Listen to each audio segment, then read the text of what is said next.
ఈరోజు వినిపించబోతున్న పూర్తి నవల ఎదురింటి శ్రీమతి. రచన ఎంవివి సత్యనారాయణ గారు.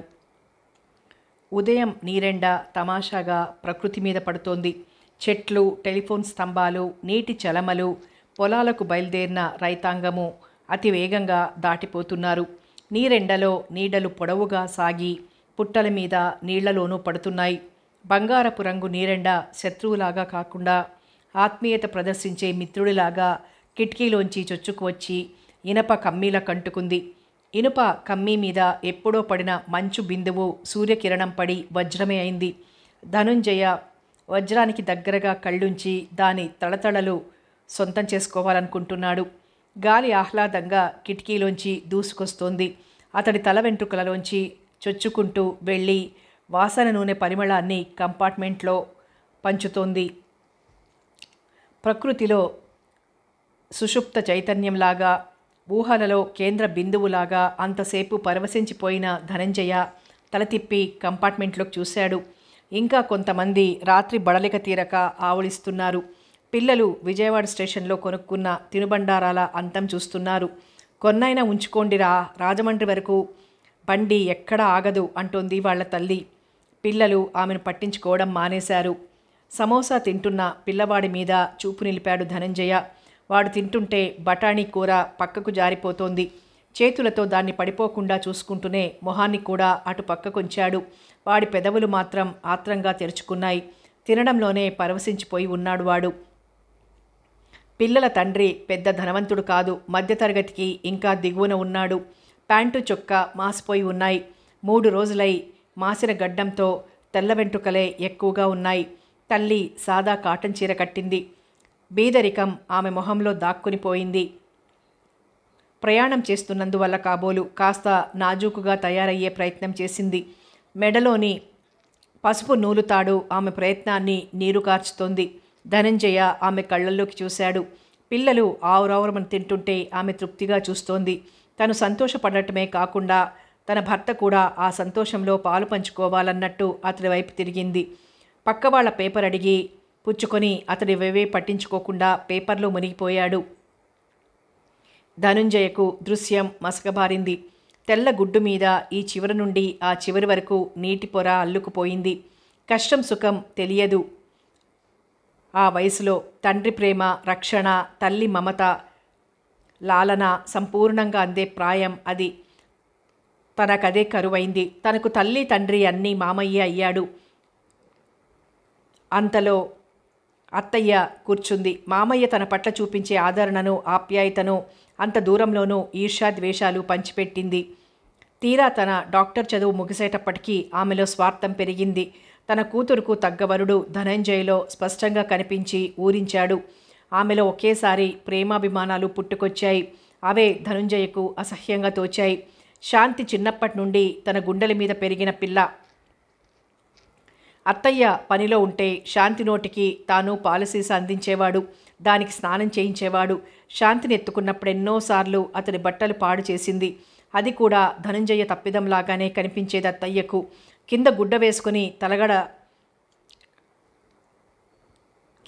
వేసుకొని తగలడపోయావా అనేది అత్తయ్య. శాంతి అతడి పెదవులు ఉచ్చరించాయి. శాంతి సహకారం లేకపోతే తన ఇంట్లోంచి బయటపడేవాడు కాదు. బావా, అమ్మ నిన్ను ప్రేమించమంటోంది అంది శాంతి. ప్రేమించు అన్నాడు ధనంజయ. ఆమె అతని గుండెల మీద సున్నితంగా గుప్పిళ్లతో కొట్టింది. అంటూ గారం పోయింది. ఏం అన్నాడు ధనంజయ. నాకు నీలో నాన్నగారు కనబడతారు బావా. ధనంజయ కదిలిపోయాడు. అంతవరకు పెదవుల చాటున దాచుకున్న అతడి నవ్వు కాస్త వాత్సల్యపూరితమైన భంగిమగా మారిపోయింది. అతడి కళ్ళు ప్రేమతో చూశాయి. శాంతి ఆమె బుగ్గలు అరచేతితో నిమిరాడు ధనంజయ. నున్నని మెత్తటి చెక్కిళ్ళు అతడి బలమైన అరచేతుల మధ్య గులాబీల్లాగా ఇరుక్కున్నాయి. గదిలోకి వస్తున్న వెలుగు కిరణాలు ఆమె కళ్ళల్లో తిరిగి తళతళలాడాయి. ఆర్ద్రతతో వణుకుతున్న ఆమె ఎర్రటి పెదవులు ఆదరణ కోసం అన్నట్టు మూగపోయి అతడి అరచేతులను ముద్దు పెట్టుకోబోయాయి. బావా పిలుపు ఆమె గొంతులోనే ఆగిపోయింది. ధనంజయ అలా ఎంతసేపు ఉండిపోయాడో అతనికే తెలియదు. ఆ రాత్రే అత్తయ్య ఇంట్లో దుమారం లేపింది. శాంతిని పెళ్లి చేసుకుని సుఖపెడతాడనే తామింతకాలమో అతడి రక్షణ భారం చూశామంది. ఓడ దాటాక బోడి మల్లయ్య అనవద్దంది. శాంతిని పెళ్లి చేసుకోవడానికి ఏవో కుంటి సాకులు చెప్పి ద్రోహానికి పాల్పడడం అనర్థమంది. రేపో మాపో శాంతిని పెళ్లాడమంది. మామయ్య ఇంట్లో ఉండి ఉంటే పరిస్థితి మరీ అంత వీగిపోయి ఉండేది కాదు. కొంతకాలం పోయాకైనా మామయ్య అడ్డుకునేవాడేమో. అనవసరంగా ఇష్టం లేని పెళ్ళిళ్ళు ఆయనకు నచ్చవు. కర్తవ్యం కర్తవ్యం కోసమే అనేవాడు మామయ్య. తను పద్మిని ఇష్టపడ్డట్టు అత్తయ్యకు ఎలా తెలిసిపోయిందో, పద్మిని ఎవరో ఏమిటో తెలిసిపోయింది. తన మేనల్లుడు పద్మిని మనసులు ఇచ్చిపుచ్చుకున్నారని తెలిసిపోయింది. పద్మిని మధ్యతరగతి కుటుంబంలో పుట్టి ఉన్నతమైన కలలు కనే ఆడపిల్ల. ధనుంజయ చాటుమాటున మనసు మాత్రం ఇచ్చేసిన ముగ్ధ. ఆమె విషయం శాంతికి తెలుసు. శాంతి మనసారా బావను ఆమెతో సుఖపడమని కోరుకుంది కూడా. మేనల్లుడి మీద గయ్యమని లేచింది అత్తయ్య. ధనుంజయ గదిలోకి శాంతిని నెట్టి తలుపు మూసింది. ధనుంజయకు తన మేనత్త ఎంత ఉన్నతురాలో అర్థమైపోయింది. అందరి సమక్షంలోనూ 2 యువహృదయాలు జంట కట్టినట్లు సాక్ష్యం రూపొందించమని, యవ్వనం తొలి ఊహలతో 1000 రకాల మధురమైన స్మృతిలాగా మిగిలిపోవలసిన మొదటి రాత్రిని మేనత్త ఇంత త్వరగా దగ్గరకు తీసుకొచ్చేసింది. శాంతి అతని గుండెల మీద వాలిపోయింది. ధనుంజయకు మతిపోలేదు. ఏం చెయ్యాలో అతనప్పటికే ఒక నిర్ణయానికి వచ్చేశాడు. ఆ నిర్ణయం శాంతికి చెప్పి ఆమె నుండి ప్రోత్సాహం అందుకోవాలి. శాంతి, నేను ఇక్కడ ఉన్నంతకాలం నీకు శాంతి ఉండదు అన్నాడు. బావా, నువ్వు డాక్టర్వి, పైపెచ్చు మగాడివి. మా అమ్మను ఎదిరించు, పద్మినిని పెళ్లాడతాడని చెప్పు అంది శాంతి. ధనంజయ నిట్టూర్చాడు. నా మీద కృతజ్ఞత చూపించు. నువ్వు తీసుకోవాల్సిన బరువు బాధ్యతలున్నాయి. శాంతి, ఇప్పుడు ఈ దశలో అత్తయ్య మీద తిరగబడలేను. ఆ తిరగబడేది ఏనాడో తిరగబడి ఉంటే ఆ తిరుగుబాటులో అర్థము, అందులో మగతనము కనిపించేవి. ఇప్పుడు ఆ 2 లక్షణాలు కృతజ్ఞత అనే అనిపించుకుంటాయి. ఏమైనప్పటికీ చిన్నప్పుడే తల్లిని కోల్పోయిన నాకు అత్తయ్యే తల్లి, తండ్రి లేని నాకు మామయ్యే తండ్రి. శాంతి అతన్ని జాలిగా చూసింది. నా కోసం ఇల్లు వదిలిపెట్టి వెళ్తావా బావా అంది. ధనంజయ మాట్లాడలేదు. పురుషత్వం తాలూకా స్వయం నిర్ణయ శక్తిని, తన ఆవేశాన్ని శరీరంలో నింపుకుంటున్నాడు. భవిష్యత్తును తీర్చిదిద్దుకోవడం కోసం మెదడులో ఎన్నో రకాల ఉత్తేజపు ఆలోచనలు చేకూర్చుకుంటున్నాడు. శాంతి, నీ దగ్గర ఎంతుంది అడిగాడు. శాంతి మెల్లగా బయటికి వెళ్ళింది. తర్వాత తిరిగి గదిలోకి వచ్చింది. ధనంజయ ఆమె చేతిని అలాగే పట్టుకున్నాడు. ఆమె చేతులలో మెరుస్తున్న బంగారు గొలుసు అతని చేతిలో పచ్చగా ఇమిడిపోయి ఉంది. తలుపు వైపు వేగంగా అడుగులు వేసి పెడీమని తన్నాడు. కండరాల్లో కూడిన శక్తి కిరణాలకు అతడిలో పెనవేసుకున్న ఆత్మవిశ్వాసం ఉవ్వెత్తున తలుపును తాకి దడదడలాడించింది. అదేమిటి, తలుపులను పగలగొట్టేస్తారా అరిచింది మేనత్త. ధనంజయ్ మాట్లాడలేదు. పెడీమని తలుపులను తన్నాడు. మరలా తన్నబోతుంటే తలుపులు తెరుచుకున్నాయి. మేనత్త చూపులకే కాల్చే శక్తి ఉంటే ఎత్తిన కాలుతో ఉన్న ధనంజయ అలాగే జ్వాలైపోయేవాడు. నీకు బుద్ధుందా? ఏమిటి నువ్వు చేసేది? ఏ ఇల్లైతే నీకు ఇంత నీడనిచ్చి నీకింత విద్యాబుద్ధులిచ్చిందో ఆ ఇంటనే కూలగొడతామని చూస్తున్నావా? ఇంకా ఇంత నమ్మక ద్రోహమా? డాక్టర్ విద్య చదివావు, నీ చదువు ఏమైంది అంటూ అత్తయ్య లోపలికి చూసింది. కూతురు బేలగా కూర్చుని ఉండి తల్లిని ఆమె చూచి ఉంటే ఆమె చూపు అచ్చంగా రక్తం రుచి మరిగిన పులి చూపులాగా ఉంది అని, నువ్వు ఇంకా ఈ బుడతడిని బుట్టలో వేసుకోలేవా అన్న ఎకసక్కం ఉందని శాంతికి అర్థమయ్యేది. ధనంజయ్ మాట్లాడలేదు. ఎందుకు మాట్లాడాలి? మామయ్య తన చిన్నప్పుడే తనతో అన్నాడు, నీకు తల్లి తండ్రి లేరంటే ఈ లోకంలో బతకడానికి నీకు వేరే ఆధారం లేదన్నమాట. అలాగే నీకు అన్యాయం జరిగినా తిరగబడే శక్తి ఉండదు. ఎంతవరకు? నీ సొంత రెక్కల్ని నువ్వు తగిలించుకునే వరకు. అందుకే నువ్వు నా ఇంట్లో ఉన్నంతకాలము తిరగబడకూడదు. నువ్వు చదువుకో, అంతకంటే ఎక్కువగా సహనం నేర్చుకో. ఈ మాటలు అంతటి భవిష్యత్తు గురించి అన్నదెలా ఉంచినా అత్తయ్యను దృష్టిలో పెట్టుకొని అయ్యుండాలి. అందుకే ధనంజయ్ మాట్లాడలేదు. శీలం కోల్పోయిన ఆడపిల్ల తల్లికి ఎదురాడలేక మౌనంగా ఇంట్లోంచి వెళ్ళిపోతూ ఇంటి కంటిన మచ్చను తన వెంట తీసుకుపోయినట్లు అతడు తన పెట్టెను సర్టిఫికెట్లను యువతలికి తీశాడు. అత్తయ్య అతడి కడుపులో చెలరేగుతున్న దురూహను పసిగట్టినట్లుంది. చటుక్కున మీద పడి సర్టిఫికెట్లను లాక్కుంది. అతన్ని విసురుగా నెట్టింది. ధనంజయ్ స్థాణువైపోయాడు. చిన్నతనంలో అత్తయ్య తనను కొట్టింది, రాచి రంపాన పెట్టింది. ఈ రోజున ధనంజయ చిన్న కుర్రాడు కాదు, ముక్కున కారే చీమిడి నిక్కరుకు రాసుకునే అమాయకుడు కాదు. మెడికల్ ఎంట్రన్స్ పాస్ అయి క్రమబద్ధంగా వైద్య పరీక్షలో ఉత్తీర్ణుడైన మొదటి తరగతి యువ వైద్యుడు. రేపో మాపో ప్రైవేటుగా క్లినిక్ తెరవడమో ప్రభుత్వ ఉద్యోగం చేయడమో నిర్ణయించుకోవాల్సిన వృత్తి నిపుణుడు. ఎక్కడికి పోతావు? ఈ సర్టిఫికెట్లతోనే రెక్కలు వచ్చేసినట్లు భ్రమపడక. నీకు ఉద్యోగం రావాలంటే నీ మామయ్య లంచం కట్టాలి. ఏ కారు షెడ్లోనో బోర్డు కట్టాలన్నా పెట్టుబడి పెట్టాలి.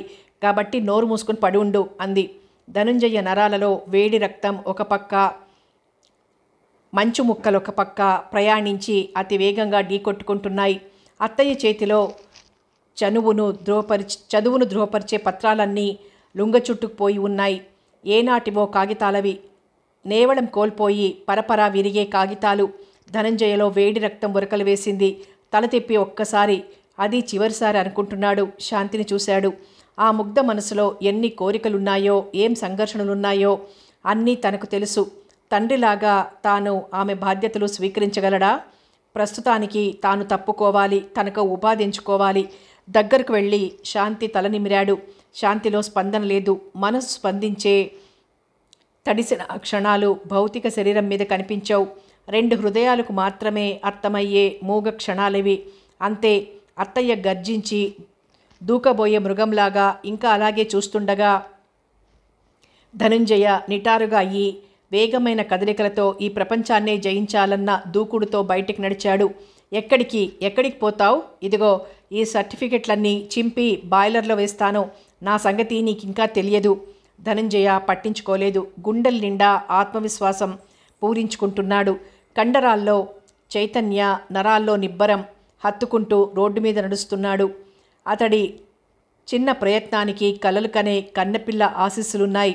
ఆ విషయమే అతడి ప్రోత్సాహానికి ఊపిరి. శాంతి ప్యాంటు జేబు తడిమాడు. డాలర్ ఆ పిల్ల గుండెలాగా తగిలింది. $18, ఎర్రటి డాలర్. దాన్ని పాములాగా చుట్టుకున్న ఒంటిపేట గొలుసు.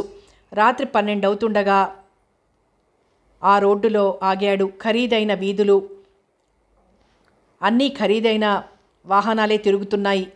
అన్ని ఇళ్లకు గూర్ఖాలు. దూరంగా ఉండి ఆ ఇళ్ల విలువను మరింత పెంచుకుంటున్నారు. తర్వాత వీధి చివరకు నడిచి మలుపు తిరిగాడు. ఆ వీధిలో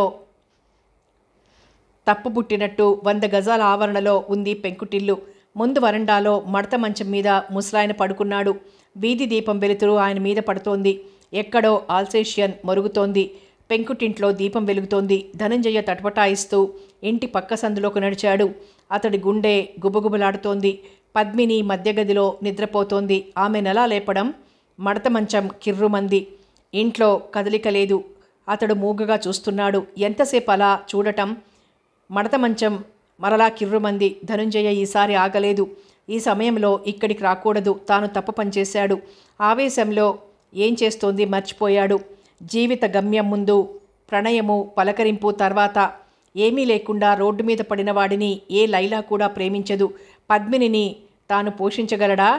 రెక్కలేవి. అత్తయ్య వాటిని గుప్పిట్లో ఇరికించుకుంది కదా. ధనుంజయ రోడ్డు మీదకి రాబోయాడు. ముసలాయన దగ్గుతున్నాడు. దగ్గు మధ్యలో ఎవరది అని అరిచాడు. ఆ అరుపులో భీతి ఉంది, తెగింపు ఉంది, అన్నింటినీ మించి అధికారం ఉంది.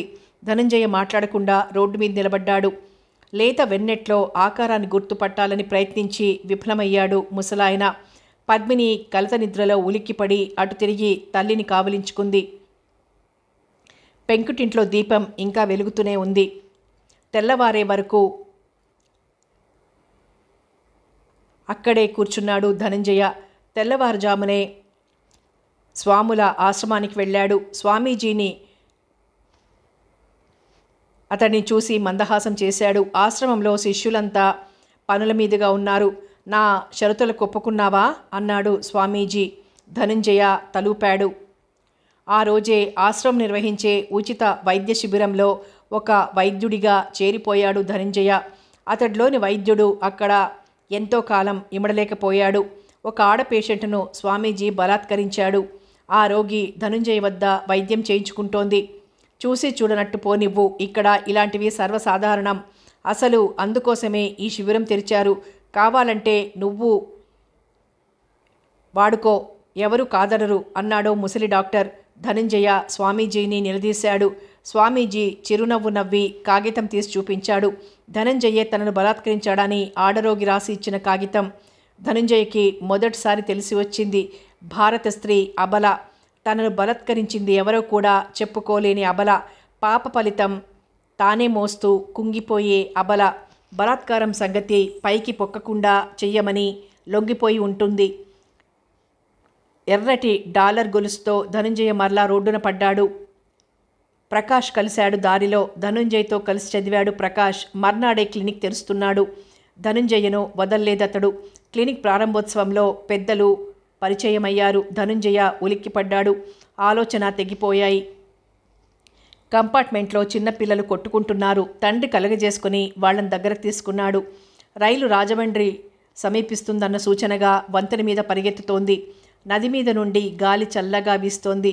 పిల్లల తల్లి ధనుంజయ వైపు కదిలి వచ్చింది.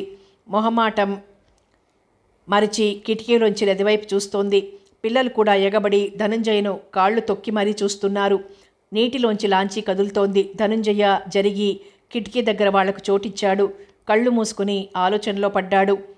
ఎర్రటి డాలర్ గొలుసు తన చేతిలో ఖర్చయిపోయింది. బట్టలు కొనుక్కున్నాడు.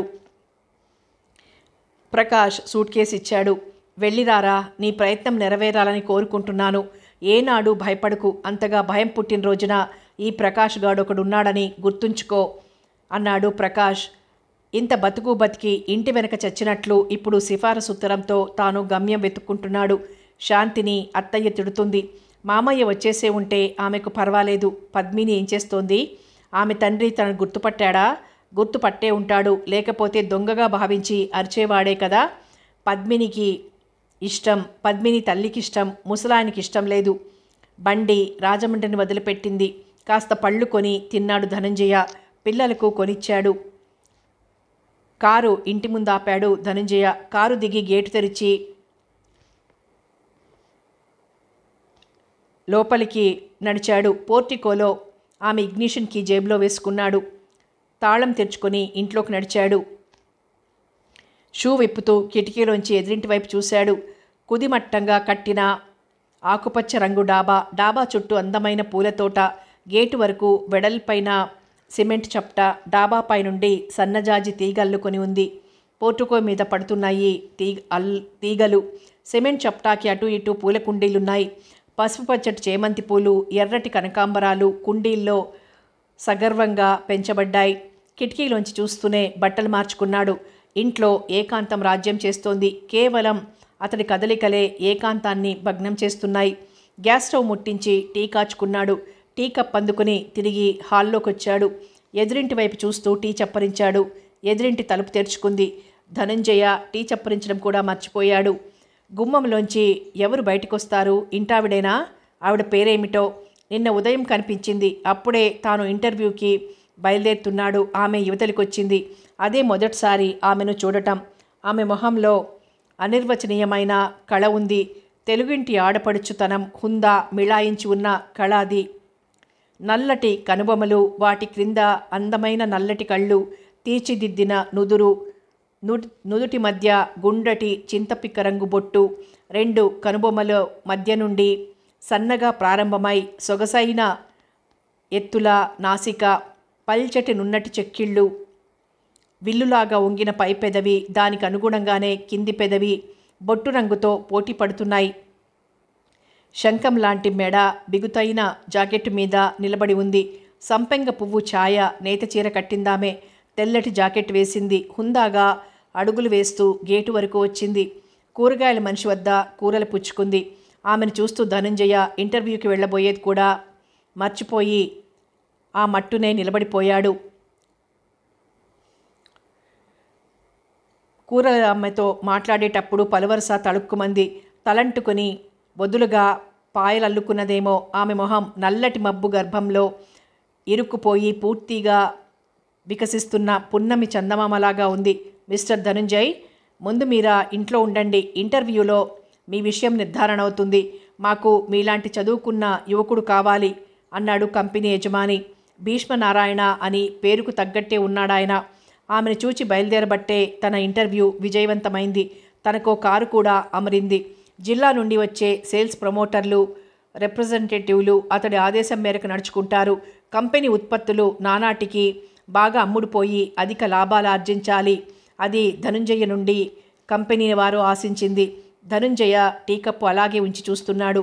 ఎదురింటి గుమ్మంలో నుంచి బయటపడిన ఆకారం చూసి నవ్వొచ్చింది ధనుంజయకు. చిట్టి చిట్టి అడుగులతో ఆకారం ముందుకొచ్చింది. గేటు మీదకు లేత పాదాలాంచి ఎక్కి గడియ తీసింది. గేటు దాటి యువతలకొచ్చి అటు ఇటు చూస్తోంది. ధనుంజయ టీకప్పు బల్ల మీద ఉంచి లేచాడు. పోర్టికోలోకి వచ్చి నిలబడ్డాడు. తెరచి ఉంచిన గేటు లోపల నుండి కారు కనిపిస్తోంది పాపకు. ధనుంజయ చెయ్యి చాపి హారన్ మోగించాడు. పాప ఆసక్తిగా చూసింది. చకచక అడుగులు వేస్తూ ధనుంజయ ఇంటి గేటు దాటింది. కారు వద్దకొచ్చి తాకుతూ నిలబడింది. కరుగుతున్న బంగారు ద్రవంలోంచి ముంచి తీసినట్టుంది పాప ఒళ్ళు. తల్లి శరీరంలోంచి అచ్చమైన మినియేచర్ని యువతలు తీసినట్లుగా బొద్దుగా ఉంది పాప.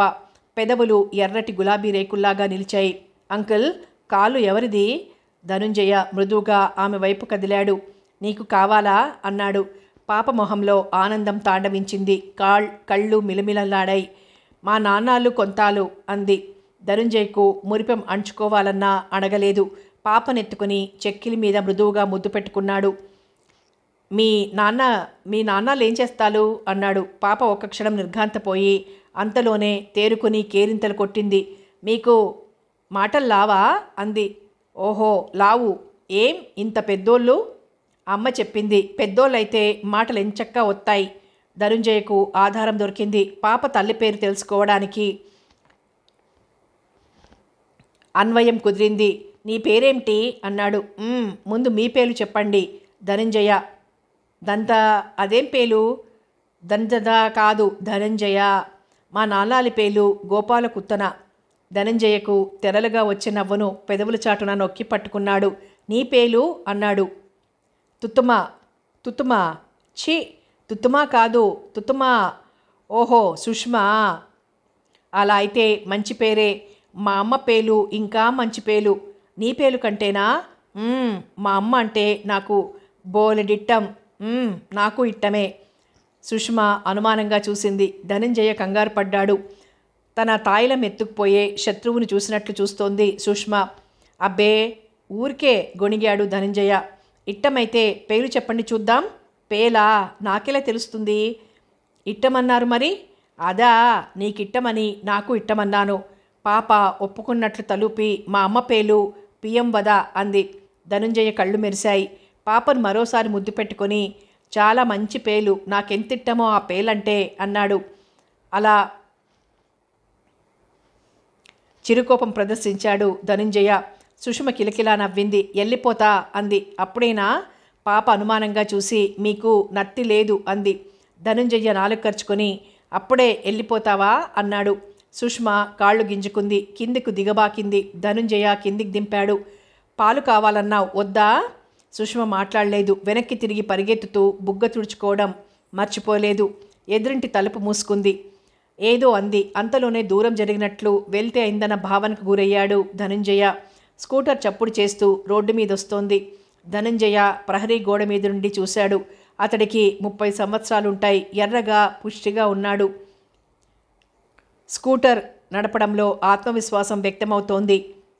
స్కూటర్ ఎదురింటి వాకిట్లో ఆగింది. తలుపు మీద గబగబా కొట్టిన చప్పుడైంది. ధనుంజయ బద్ధకంగా ఇటు తిరిగాడు. కళ్ళరెప్పలు తెరుచుకోమని మారాన్ చేస్తున్నాయి. దుప్పటి ముసుగు పెడుతూ క్షణాలను సుఖవంతమైన ఘడియలుగా ఊహించుకుంటున్నాడు.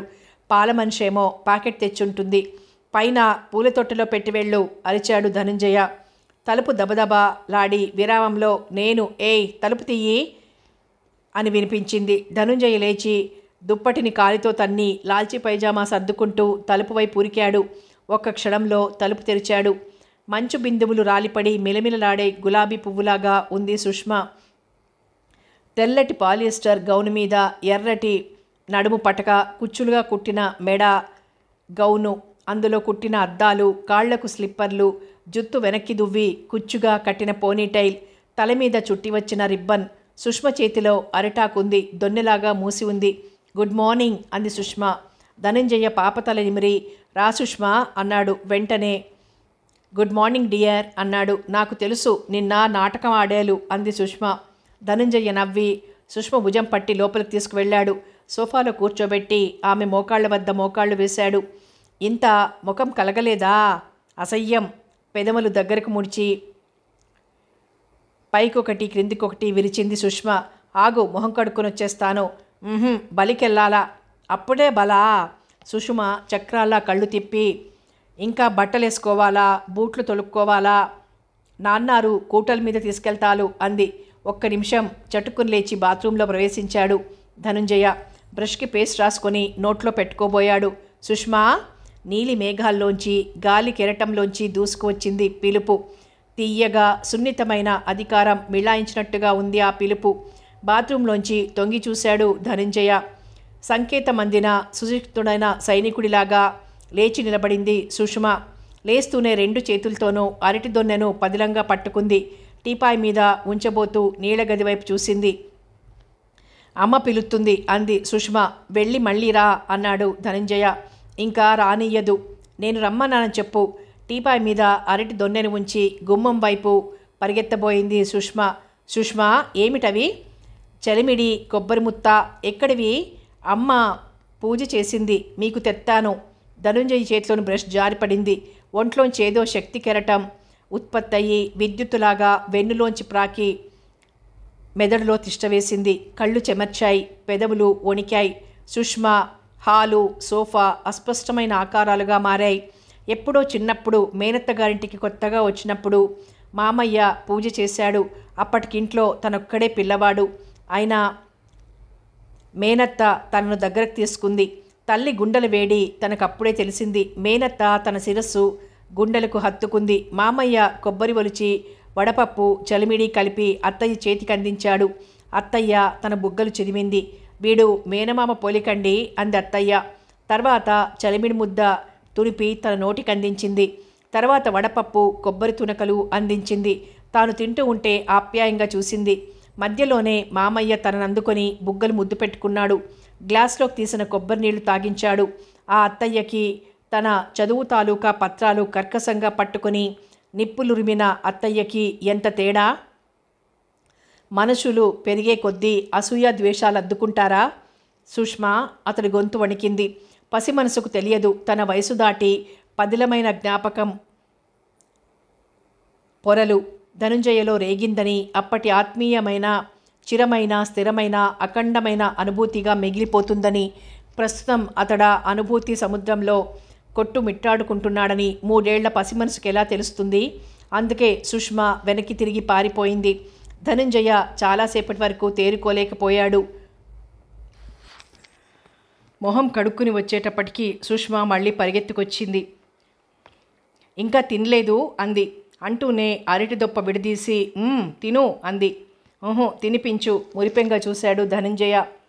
బుజ్జి చేత్తో కొబ్బరి ముక్క అందుకొని అతడి నోటికి అందించింది. తినండి, తినడం కూడా రాదు ఇంత పెద్దోళ్ళు అంది. కొబ్బరి ముక్క తింటూనే పండ్ల మధ్య ఆమె చిన్న వేళ్లు నొక్కి పెట్టాడు. సుష్మ తీయగా నవ్వి నాన్నాలు కూడా అంతే అంది. బయట స్కూటర్ హారన్ మోగింది. నాన్నాలు పిలుస్తున్నాలు అంది సుష్మ చలివిడి మొత్తం అతడి నోటికి అందిస్తూ. నేను కారు మీద దింపుతానులే. సుష్మ అతడి బుగ్గ మీద 2 దరువులు వేసి పారిపోయింది. ధనుంజయ కొద్దిసేపటికి తేరుకొని గటగట మంచినీళ్లు తాగాడు. రోడ్డు మీద స్కూటర్ బయలుదేరుతోంది. ధనుంజయ గ్లాస్తోనే పోర్టికోలోకి నడిచాడు. ధనుంజయకి గుండె గొంతుకలో కొట్టుకుంది. గేటు దగ్గర ప్రియంవద నిలబడి ఉంది. జుత్తు వదులుగా ముడివేసుకుని కుంకుమ బొట్టు పెట్టుకుంది. పాపిట్లో కుంకుమ అద్దుకుంది. ధనుంజయ చూసేటప్పటికీ సుష్మ కూడా టాటా చెప్పే భంగిమలో ఉంది. ధనుంజయను చూసి గాలిలో ఊగే ఆమె చెయ్యి అలాగే ఆగిపోయింది. వెళ్ళొస్తానన్నట్లు తలూపాడు గోపాలకృష్ణ. ప్రియంవద సిగ్గుతో మందారాల వెలుగులను చెక్కిళ్ళకద్దుకుంది. వెళ్ళిరండన్నట్లు సంతోషంగా కళ్ళు చిక్కిలించింది. అమ్మ టాటా అంది సుష్మ. ప్రియంవద నవ్వింది. స్కూటర్ స్టార్ట్ అయింది. ధనుంజయకు సుష్మ అలా కూర్చోవడం నవ్వు తెప్పించింది. స్కూటర్ వీధి చివరి వరకు వెళ్ళి మాయమైంది. ధనుంజయ నవ్వుతున్న భంగిమతోనే ప్రియంవద వైపు తిరిగాడు. ప్రియంవద తలదించుకొని వెనక్కి తిరిగింది. ధనుంజయలో నవ్వు క్రమంగా హరించుకుపోయింది. ప్రియంవద వెనక ఇంటి తలుపు మూసుకుంది. ధనుంజయ ఇంట్లోకి నడిచాడు. టీపాయ్ మీద అరటి ఆకు గాలికి కదులుతోంది. అక్కడింకా సుష్మ నిలబడే ఉన్నట్టు అరటి ఆకులోంచి చలిమిడి కొబ్బరి ముక్క తుంచి తన నోటికి అందిస్తున్నట్లు భ్రాంతికి గురయ్యాడు. అరటి ఆకును మెల్లిగా స్పృశించాడు. కళ్ళు చెమర్చినాయి. వాకిట్లో స్కూటర్ ఆగిన చప్పుడైంది. ప్రియంవద వెలుపలికి చురుగ్గా వచ్చింది. గేటు తెరుచుకుంటూ భర్త లోపలికి వస్తున్నాడు. గోపాలకృష్ణ చేతిలో పుస్తకాల సంచి, చిన్న క్యారియర్ ఉన్నాయి. వెనక చిన్న చిన్న బూట్లు టకటకలాడించుకుంటూ సుష్మ దూకుతూ వస్తోంది. ప్రియంవద భర్తను చూసి నవ్వి సుష్మ వైపు చేతులు చాపింది. సుష్మ గువ్వపిట్టలాగా తల్లి గుండెల్లో ఒదిగిపోయింది. బువ్వ మొత్తం తిన్నావా అడిగింది ప్రియంవద. గోపాలకృష్ణ సంచిని క్యారియర్ను లోపల బల్ల మీద ఉంచి బయటికి నడిచాడు. సుష్మ తలూపింది. కూల పప్పు బావున్నాయా అంది. సుష్మ చెక్కిళ్లను పెదవులతో రాస్తూ పక్కకు నడిచింది. గోపాలకృష్ణ స్కూటర్ని లోపలికి నడిపించాడు. ప్రియంవద గేటు మూస్తూ వీధి చివరకు క్రీగంట చూచింది. పాప దిగి లోపలికి పారిపోయింది. కారు వస్తోంది. ధనుంజయ గేటు వైపే చూస్తున్నాడు. ప్రియంవద గేటుకు కొక్కెం తగిలించి వెనక్కి తిరిగి లోపలికి వెళ్ళిపోయింది. కారు వాకిట్లో ఆగడం ఆమెకు తెలుస్తూనే ఉంది. వీధి గుమ్మం మూసి హాల్లోకి నడిచింది. సుష్మ దుస్తులు మార్చుకుంటోంది. గోపాలకృష్ణ పడక్కుర్చీలో శరీరం బాల్చాడు. ప్రియంవద అతడికి కాఫీ కలిపి అందించింది. కాలొచ్చిందా అమ్మా అంది సుష్మ. ప్రియంవద సమాధానం చెప్పకుండా సుష్మను నీళ్ల గదిలోకి తీసుకువెళ్ళింది. సబ్బు రాసి స్నానం చేయించింది. పొడి బట్టలు కట్టి తిరిగి హాల్లోకి వచ్చింది. గోపాలకృష్ణ న్యూట్రాముల్ కలిపుంచాడు. సుష్మ తాగుతుంటే భార్యాభర్తలు మొహాలు చూసుకుని నవ్వుకున్నారు. తర్వాత ప్రియంవద వంటింట్లోకి నడిచింది. అమ్మా నేను ఆలుకుంటా అంది సుష్మ. గోపాలకృష్ణ రైలు, హెలికాప్టరు, పిల్లల బారు ఇంకా ఇతర కీబొమ్మలు తీసి కింద పెట్టాడు. టీచర్ ఏం చెప్పారు సుష్మ అడిగాడు గోపాలకృష్ణ. Tinkle Tinkle. సుష్మ బొమ్మలను గుండెలకు హత్తుకుంటూ నాన్నా అంది. ఎక్కడికి వెళ్తావు? కాలుందే ఆ ఇంటికి. ఇంట్లో ఆడుకోవే వంటింట్లోంచి కేక పెట్టింది తల్లి.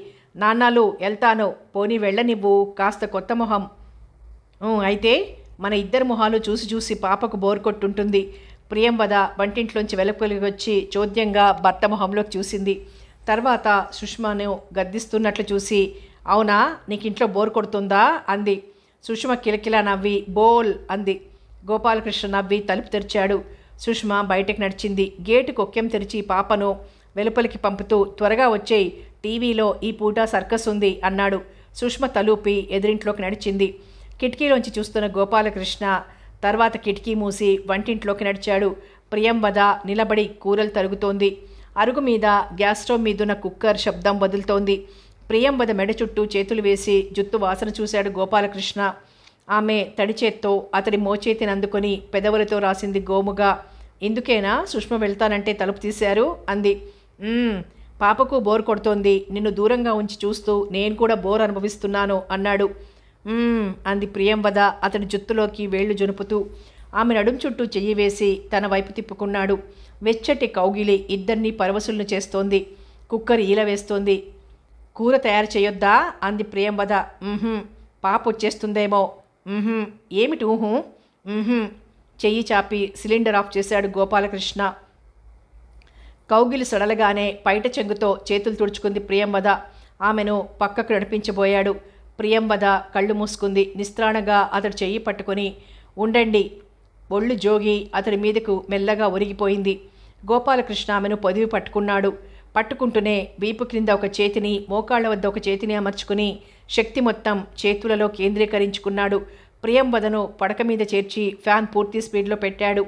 తర్వాత ఫ్లాస్క్ తీసుకొచ్చి ఆమె పక్కలో కూర్చుండి మొహంలోకి చూశాడు. ప్రియంవద చెమటలు కక్కుతోంది. కళ్ళు తెరవలేదు కానీ ఆమె పెదవులు వణుకుతున్నాయి. చెమటలు పట్టి ఒళ్ళు చల్లబడింది. ప్రియా ప్రియా గోపాలకృష్ణ కుదిపాడు. ఎదురింట్లో ఉన్న సుష్మకు ఈ సంగతి తెలియదు. ధనుంజయకు కీ ఇచ్చిన రైలు పట్టాల మీద వేగంగా పరిగెత్తుతోంది. వలయం తిరుగుతోంది. సుష్మ ఎగిరి చప్పట్లు కొడుతోంది. ధనంజయ పాపను కళ్ళ నిండా నింపుకొని చూస్తున్నాడు. పాపం పుణ్యం ప్రపంచ మార్గం తెలియని 3 ఏళ్ల బంగారు ప్రాయంలోని రంగుల వానవేలిని చూస్తున్నాడు. తుళ్ళుతూ తూలుతుండే బాల్యపు చైతన్య రవళి వింటున్నాడు. అరచెయ్యి చాపి పెదవుల దగ్గర అటు ఇటు రాశాడు ధనంజయ. 2-3 పిట్టలు కలిసి వింతగా అరిచినట్టయింది. సుష్మ కేరింతలు కొడుతూ అతడి చేతులు అందుకొని పరీక్షించింది. చేతుల్లో ఏమీ కనిపించలేదు. ఏమిటది అడిగాడు ధనంజయ. మీ చేతుల్లో ఏమీ లేదు, నువ్వు చెయ్యొచ్చు. సుష్మ అనుమానంగా చూసింది. ధనంజయ మరలా చప్పుడు చేసి చూపించాడు. సుష్మ పక్షిలా చప్పుడు చేయబోయింది. ఆమె మృదువైన చేతికి చిన్న పెదవులను జత కలిపి కిచకిచ చప్పుడొచ్చింది.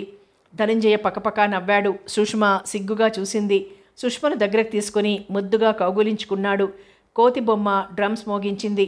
ఎప్పుడో ఇచ్చిన కీ మిగిలిపోయినట్టుంది. రాత్రి 7ంటికి సుష్మ తిరిగి వెళ్ళింది. ఇల్లు నిశ్శబ్దంగా ఉంది. టెలివిజన్ వేయలేదు నాన్నగారు. హాల్లోంచి లోపలికి నడిచింది సుష్మ. అమ్మ బెడ్ మీద పండుకొని ఉంది. నాన్నగారు చెంచాతో అన్నం కలుపుతున్నారు. సుష్మను చూస్తూనే ప్రియంవద కళ్ళు మిలమిల్లాడాయి. సుష్మ ఆట వస్తువులు బల్ల మీద ఉంచి మంచమెక్కింది. తల్లి మీద చెయ్యి వేసింది. అసాధారణమైనదేదో జరిగిందని పసిమనసుకు తెలుస్తోంది. అమ్మా అంది. గోపాలకృష్ణ పళ్ళెం ప్రియంవద వద్దకు తీసుకొచ్చాడు. లేచి కూర్చో, తినిపిస్తాను అన్నాడు. ఆమె అన్నం తిన్న తర్వాత తండ్రి కూతురు తిన్నారు. సుష్మకు త్వరగా నిద్ర పట్టింది. గోపాలకృష్ణ భార్య వద్ద కూర్చున్నాడు. ఎందుకు ఇలా జరిగింది అన్నాడు గోపాలకృష్ణ. ప్రియంవద అతడిని మీదికి లాక్కుంది. దీపం తీసేయండి అంది. ఉండనివ్వు. అతడిని ఇంకా మీదికి లాక్కుంది. గోపాలకృష్ణ లేవలేదు. ఆమె అతడిని కదలనివ్వడం లేదు. కిటికీ మీద 2 నీడలు పడుతున్నాయి. ధనంజయ మెల్లగా హాల్లోంచి కదిలి చూపు తప్పించుకున్నాడు. సుష్మ వెళ్ళిన తర్వాత అతడి చూపు ఆ ఇంటి మీదే ఉంది. ఇంట్లోంచి టీవీ చప్పుడు కూడా రావడం లేదు. సుష్మ కోసం పిలుపు రాలేదు. ప్రియంవద బెడ్ మీదే పండుకున్నట్లు క్రీనీడ చెబుతోంది. ప్రియంవదకేమైంది? అప్పుడే ఎదురింట్లో దీపాలు ఆరిపోయి ఉన్నాయి. ధనంజయకు గుండెను పట్టి పిండినట్లయింది. ఆమెవరో తానెవరో, తనకు ఎందుకింతగా ఆలోచనల్లోకి జొరపడుతోంది ప్రియంవద.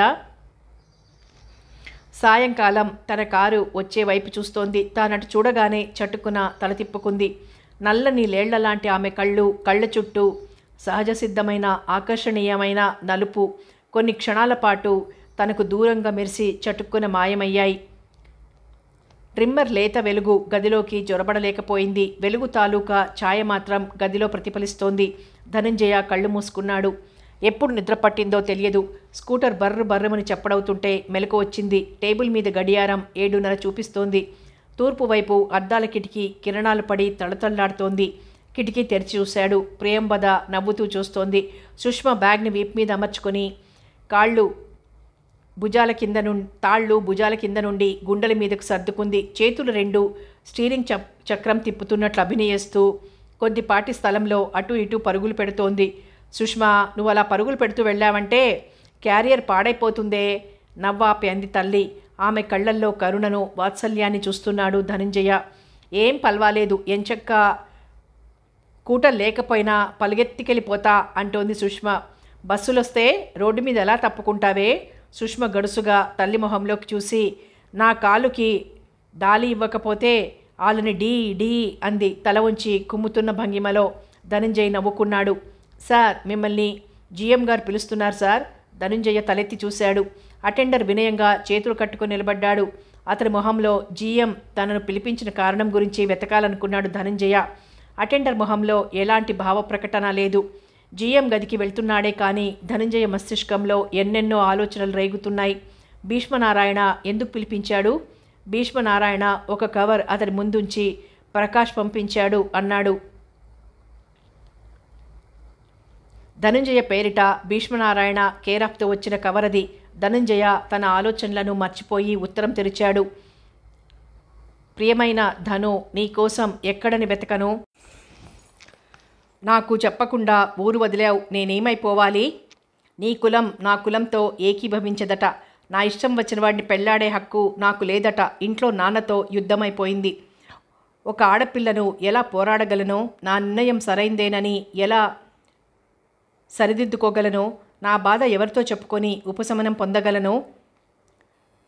నా ధనంజయ ఏడి, ఇంతకు ఇతడే నా జీవితానికి ఆలంబనైన సమస్తము అని ఏ ఆధారాన్ని సూచించగలను? నీ గమ్యం నువ్వు వెతుక్కున్నావు, నా గమ్యం మా నాన్న వెతికాడు. శివబ్రహ్మం కాలేజీలో మనకు చాలా సీనియర్. ఏం చేయగలను? కసాయికి మెడ అప్పచెప్తున్నాను. వరమాలే వేస్తావో కరకు కత్తులతో బలి తీసుకుంటావో రెండూ ఒకటే. మనసు నీతో వచ్చేసిన కట్టె ఇది. 12 రాత్రి గుడిలో పెళ్ళి, నువ్వు నేను కలిసి మెట్లెక్కిన గుడి అది. నిన్ను మెట్ల కిందే వదిలేసి బలి పశువులాగా గుడి మెట్లెక్కుతున్నాను. ఎవరిని తప్పుపట్టగలను? 12 రాత్రి నిన్ను అక్కడ గుడిలో చూడలేను. ఉంటాను, నీది కాలేని పద్మిని. ధనంజయ అలాగే ఉండిపోయాడు. అతడి చేతిలోని ఉత్తరం ఉండి పట్టుకున్న చెయ్యి ఫేడౌట్ అయిపోయాయి. శరీరం లేని పద్మిని శిరస్సు ఆ స్థానంలో కనిపించింది. ఆమె కళ్ళల్లోంచి ఎర్రటి చుక్కలు రాలుతున్నాయి. వెలుగు చుక్కల్లో విరిగి చుక్కలు పగడాలవుతున్నాయి. మధ్యతరగతి ఆడపిల్ల కళ్ళల్లోంచి వచ్చే పగడాలవి. ఎదురుగా భీష్మనారాయణ ఉన్నాడని, అతడు తననే పరిశీలనగా చూస్తున్నాడని ధనంజయ మర్చిపోయాడు.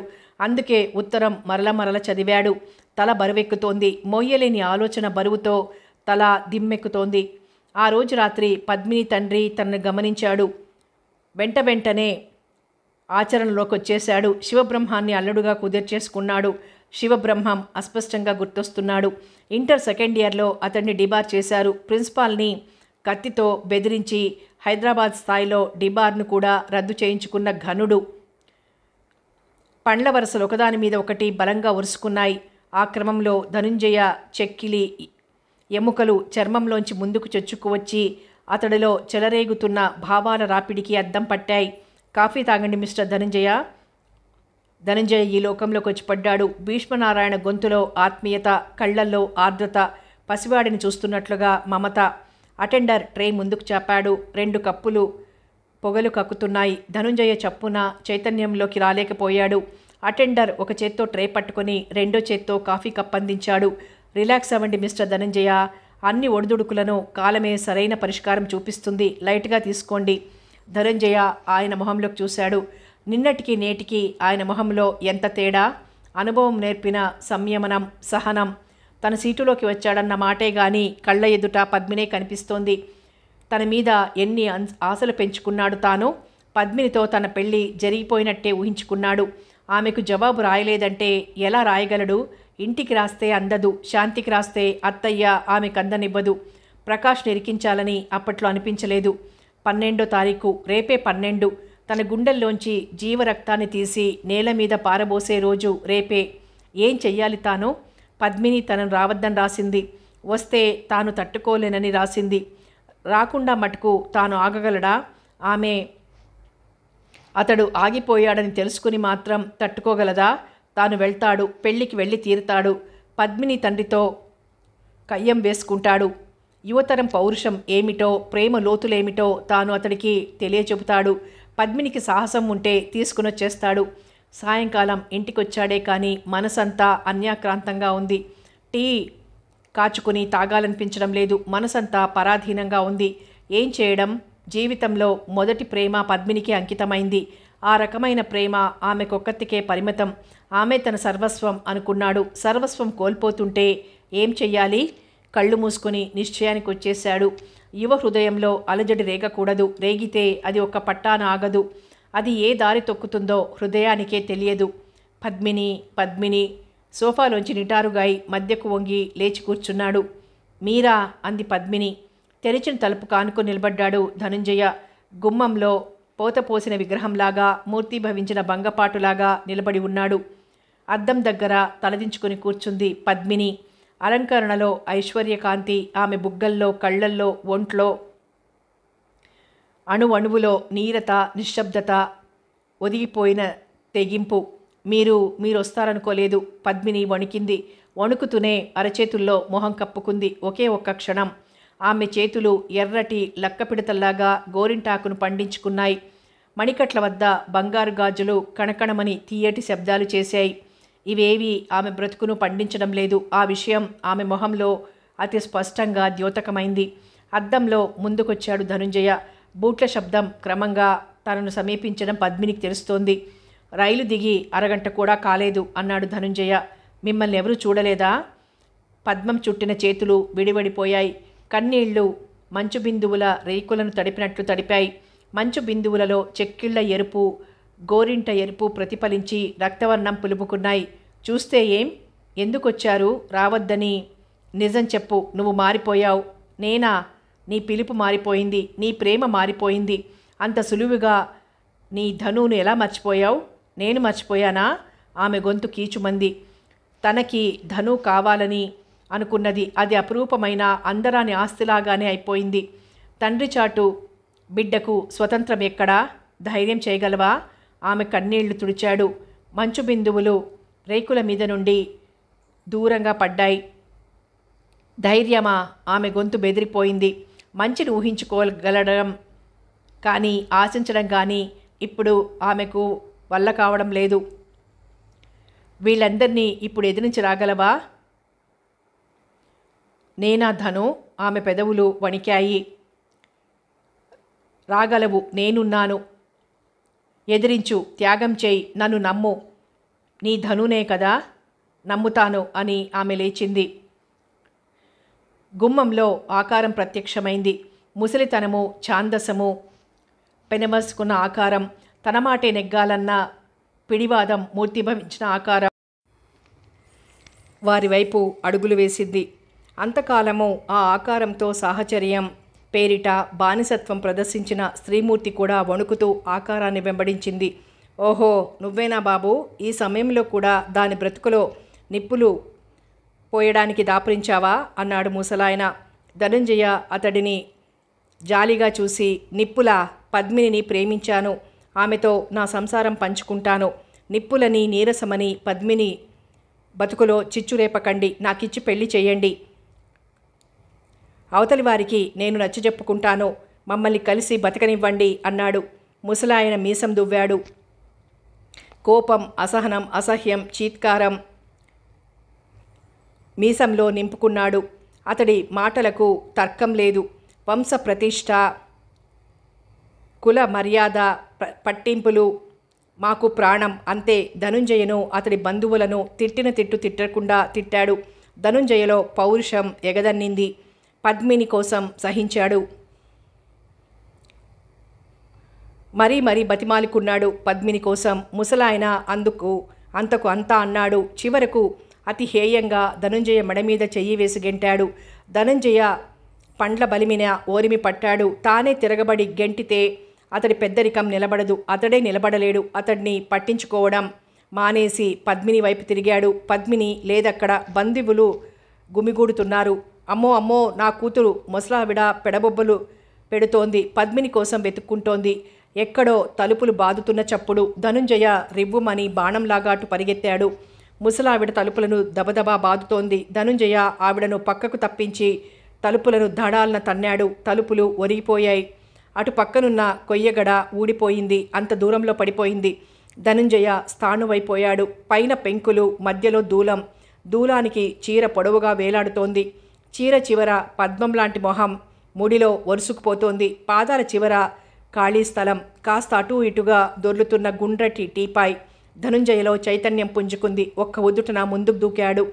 ఆమెను శరీరానికి హత్తుకొని బరువు పైకెత్తాడు. కాలితో టీపాయిని తన వైపు జరపబోయాడు. బంధువులలో ఎవరో కుర్రవాడు సహాయం చేశాడు. ధనుంజయ బరువును అలాగే పట్టుకొని టీపాయి మీదికెక్కాడు. ఉరిముడి తప్పించి ఆమెను క్రింద పడుకోబెట్టాడు. తల్లిదండ్రులు కేకలు పెడుతున్నారు. బంధువులు అతనికి శాపాలు పెడుతున్నారు. ధనుంజయ పట్టించుకోలేదు. పద్మినికి కృత్రిమ శ్వాస కల్పించడంలో నిమగ్నమైపోయాడు. ఒత్తిడికి లోనైన పద్మం కమిలిపోయింది. అతడు చెమటలు కక్కుతున్నాడు. శివబ్రహ్మం అంతకుముందే అక్కడికి రావడం ఎవరికీ తెలియదు. అతడి కళ్ళు కోపంతో, ఓర్వలేమితో ఎర్రపడడం ఎవరికీ తెలియదు. గోడ పక్కకు తప్పుకున్నాడు. టీపాయ్ మీద ధనుంజయ నిలబడక ముందు నుంచే అతను పరిశీలించుకుంటున్నాడు. కోణం సరిచూసుకుంటున్నాడు. అతని కళ్ళు తీక్షణంగా పనిచేస్తూ ఉండడం అతడికొక్కడికే తెలుసు. పద్మినిలో కదిలికొచ్చింది. నీరసంగా కళ్ళెత్తి చూసింది. నేను ఇంకా బతికే ఉన్నానా అని ఆ కళ్ళు అమాయకంగా ప్రశ్నిస్తున్నాయి. తనను ఎవరు బతికించారని దర్యాప్తు చేస్తున్నాయి. అమ్మా, నేనేమైపోవాలి? ఉన్న ఒక్క పిల్లకు పెళ్లి చేయలేకపోయామని కుళ్ళి ఏడవాలా? బతికున్నంత కాలము తలుచుకొని కుమిలిపోవాలా? పుట్టక పుట్టింది గర్భశోకం మిగిల్చడానికా? ముసల్ది వెక్కి వెక్కి ఏడుస్తోంది. ధనుంజయ లేచి నిలబడ్డాడు. అతని మొహంలో ఎలాంటి భావమూ లేదు. పద్మిని ఉరిపోసుకుంది. ఎందుకు? తన వెంట రావాలని కాదు, శివబ్రహ్మంతో బతుకు పంచుకోవాలని కాదు, మరెందుకు? ప్రశాంతంగా పోవాలని. తనతో కానీ శివబ్రహ్మంలో కానీ బతుకు పంచుకోవడానికి ఆమెకు ప్రశాంతత వహించిన బతుకు అని ఆమె చెప్పింది. ప్రేమకు పర్యవసానం అలాంటి బ్రతుకే అయినప్పుడు ప్రేమకు అర్థం వేరని కూడా పద్మిని చెప్పింది. పద్మిని మొహంలోకి చూశాడు ధనుంజయ. ఒక్క క్షణం అంతే. బంధువులను తప్పించుకుంటూ పెంకుటింటిలోంచి ఇవతలకొచ్చాడు. షామియానా వెలవెలపోతోంది. బంధువులంతా ఇంటిలో ఉన్నారు. ధనుంజయ విరక్తిగా నవ్వుకున్నాడు. రోడ్డు మీద వేగంగా నడవసాగాడు. తానెక్కడికి వెళ్ళాలి? ప్రపంచం మొత్తం కత్తి కట్టినట్టయింది. తాత్కాలికమైన వైరాగ్యం అతని మనసును ప్రస్తుతానికి శాశ్వత జాడ్యంలాగా తోస్తోంది. గోపాలకృష్ణ క్యాలెండర్లోంచి 12వ తారీఖు కాగితం చింపాడు. 13 స్పష్టంగా కనిపిస్తోంది. నాన్నాలు నాకు ఇయ్యండి అంది సుష్మా. గోపాలకృష్ణ నవ్వుతూ కాగితం అందించాడు. ఎందుకు అన్నాడు గోపాలకృష్ణ. అంకుల్ ఎక్కడికెళ్ళాలు, అందుకే ఈ కాగితం. గోపాలకృష్ణ ఆత్మీయంగా నవ్వాడు. ప్రియం వద కాఫీ కప్పుతో వచ్చింది. ఏమిటి మీలో మీరే మాట్లాడుకుంటున్నారు అంది చలోక్తిగా. పాప తల తడిమి భార్య వైపు తిరిగాడు గోపాలకృష్ణ. అంకుల్ గురించి కలవరిస్తోంది అన్నాడు గోపాలకృష్ణ. సుష్మను బాత్రూంకి తీసుకువెళ్ళింది. స్నానం చేయిస్తూ అస్తమానం అందరి ఇళ్లకు వెళ్ళకూడదమ్మా అంది. ఎందుకమ్మా? తప్పు అంతే. తప్ప? చిన్ని కళ్ళు ఉత్సాహవంతంగా తిరిగాయి. ప్రియం వద మాట్లాడలేదు. సబ్బుతో స్నానం చేయిస్తోంది. యూనిఫామ్ తొడిగేటప్పుడు తిరిగి సుష్మ అడిగింది. తప్పా అని. ప్రియం వద తలూపింది. అస్తమానం అలా వెళ్తే బ్యాడ్ గర్ల్ అంటారు అంది. తండ్రి మామూలుగా స్కూల్లో దింపొచ్చాడు. వచ్చేటప్పటికి ప్రియం వద వాష్ బేసిన్ దగ్గరుంది. వాంతి చేసుకుంటోంది. గోపాలకృష్ణ ఆమెను భుజాల వద్ద పట్టుకున్నాడు. తర్వాత బెడ్ వరకు సాయం పట్టాడు. నోట్లో నీళ్లు ఊరుతున్నాయి. ఒక్క నిమ్మబద్ద అందామే. గోపాలకృష్ణ తెల్లబోయి చూసి అంతలోనే కళ్ళు మెరిపించాడు. నిజమా అన్నాడు. ఆమె సిగ్గుగా తలూపింది. 10 అయ్యే వరకు ప్రియం వద అలాగే బెడ్ మీదనే ఉండిపోయింది. వంట కాలేదు కదా, క్యారియర్ తీసుకువెళ్ళనా అన్నాడు గోపాలకృష్ణ.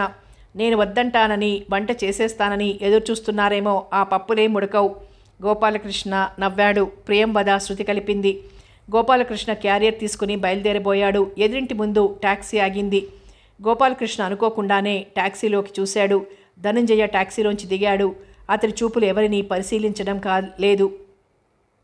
నిర్లిప్తంగా బాడుగ చెల్లించి టాక్సీని పంపేశాడు. ఎయిర్ బ్యాగ్తో ఇంట్లోకి నడిచాడు.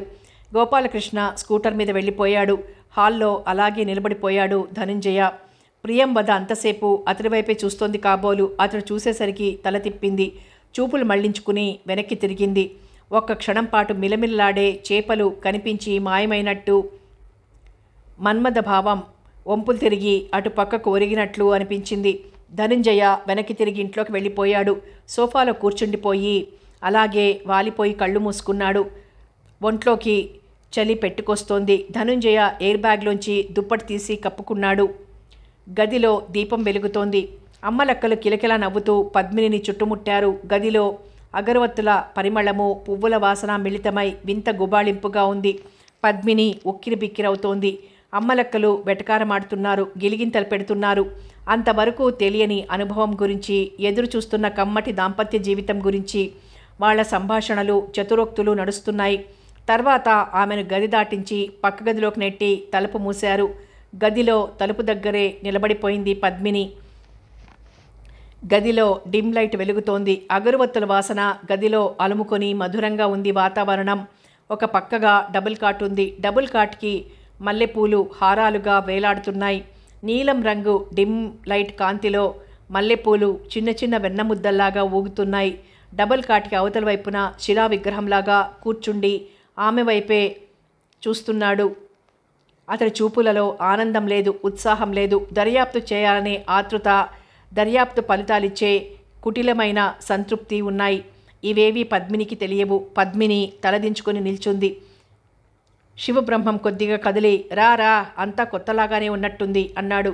పద్మిని నెమ్మదిగా తలెత్తి చూసింది. అర్థం కానట్టు చూసింది. శివబ్రహ్మం మరలా అవే మాటలన్నాడు. పద్మిని ఆ మాటల్లో తీవ్రత అర్థమైంది. అతను తనను దగ్గరకు రమ్మంటున్న సంగతి అర్థమైంది. అంతేకాదు అతడి కడుపులో ఉన్న ఊహ ఏమిటో పూర్తిగా తెలుసుకోవాలన్న సంగతి అర్థమైంది. అందుకే మెల్లగా అడుగులు అడుగు వేసుకుంటూ నడిచింది.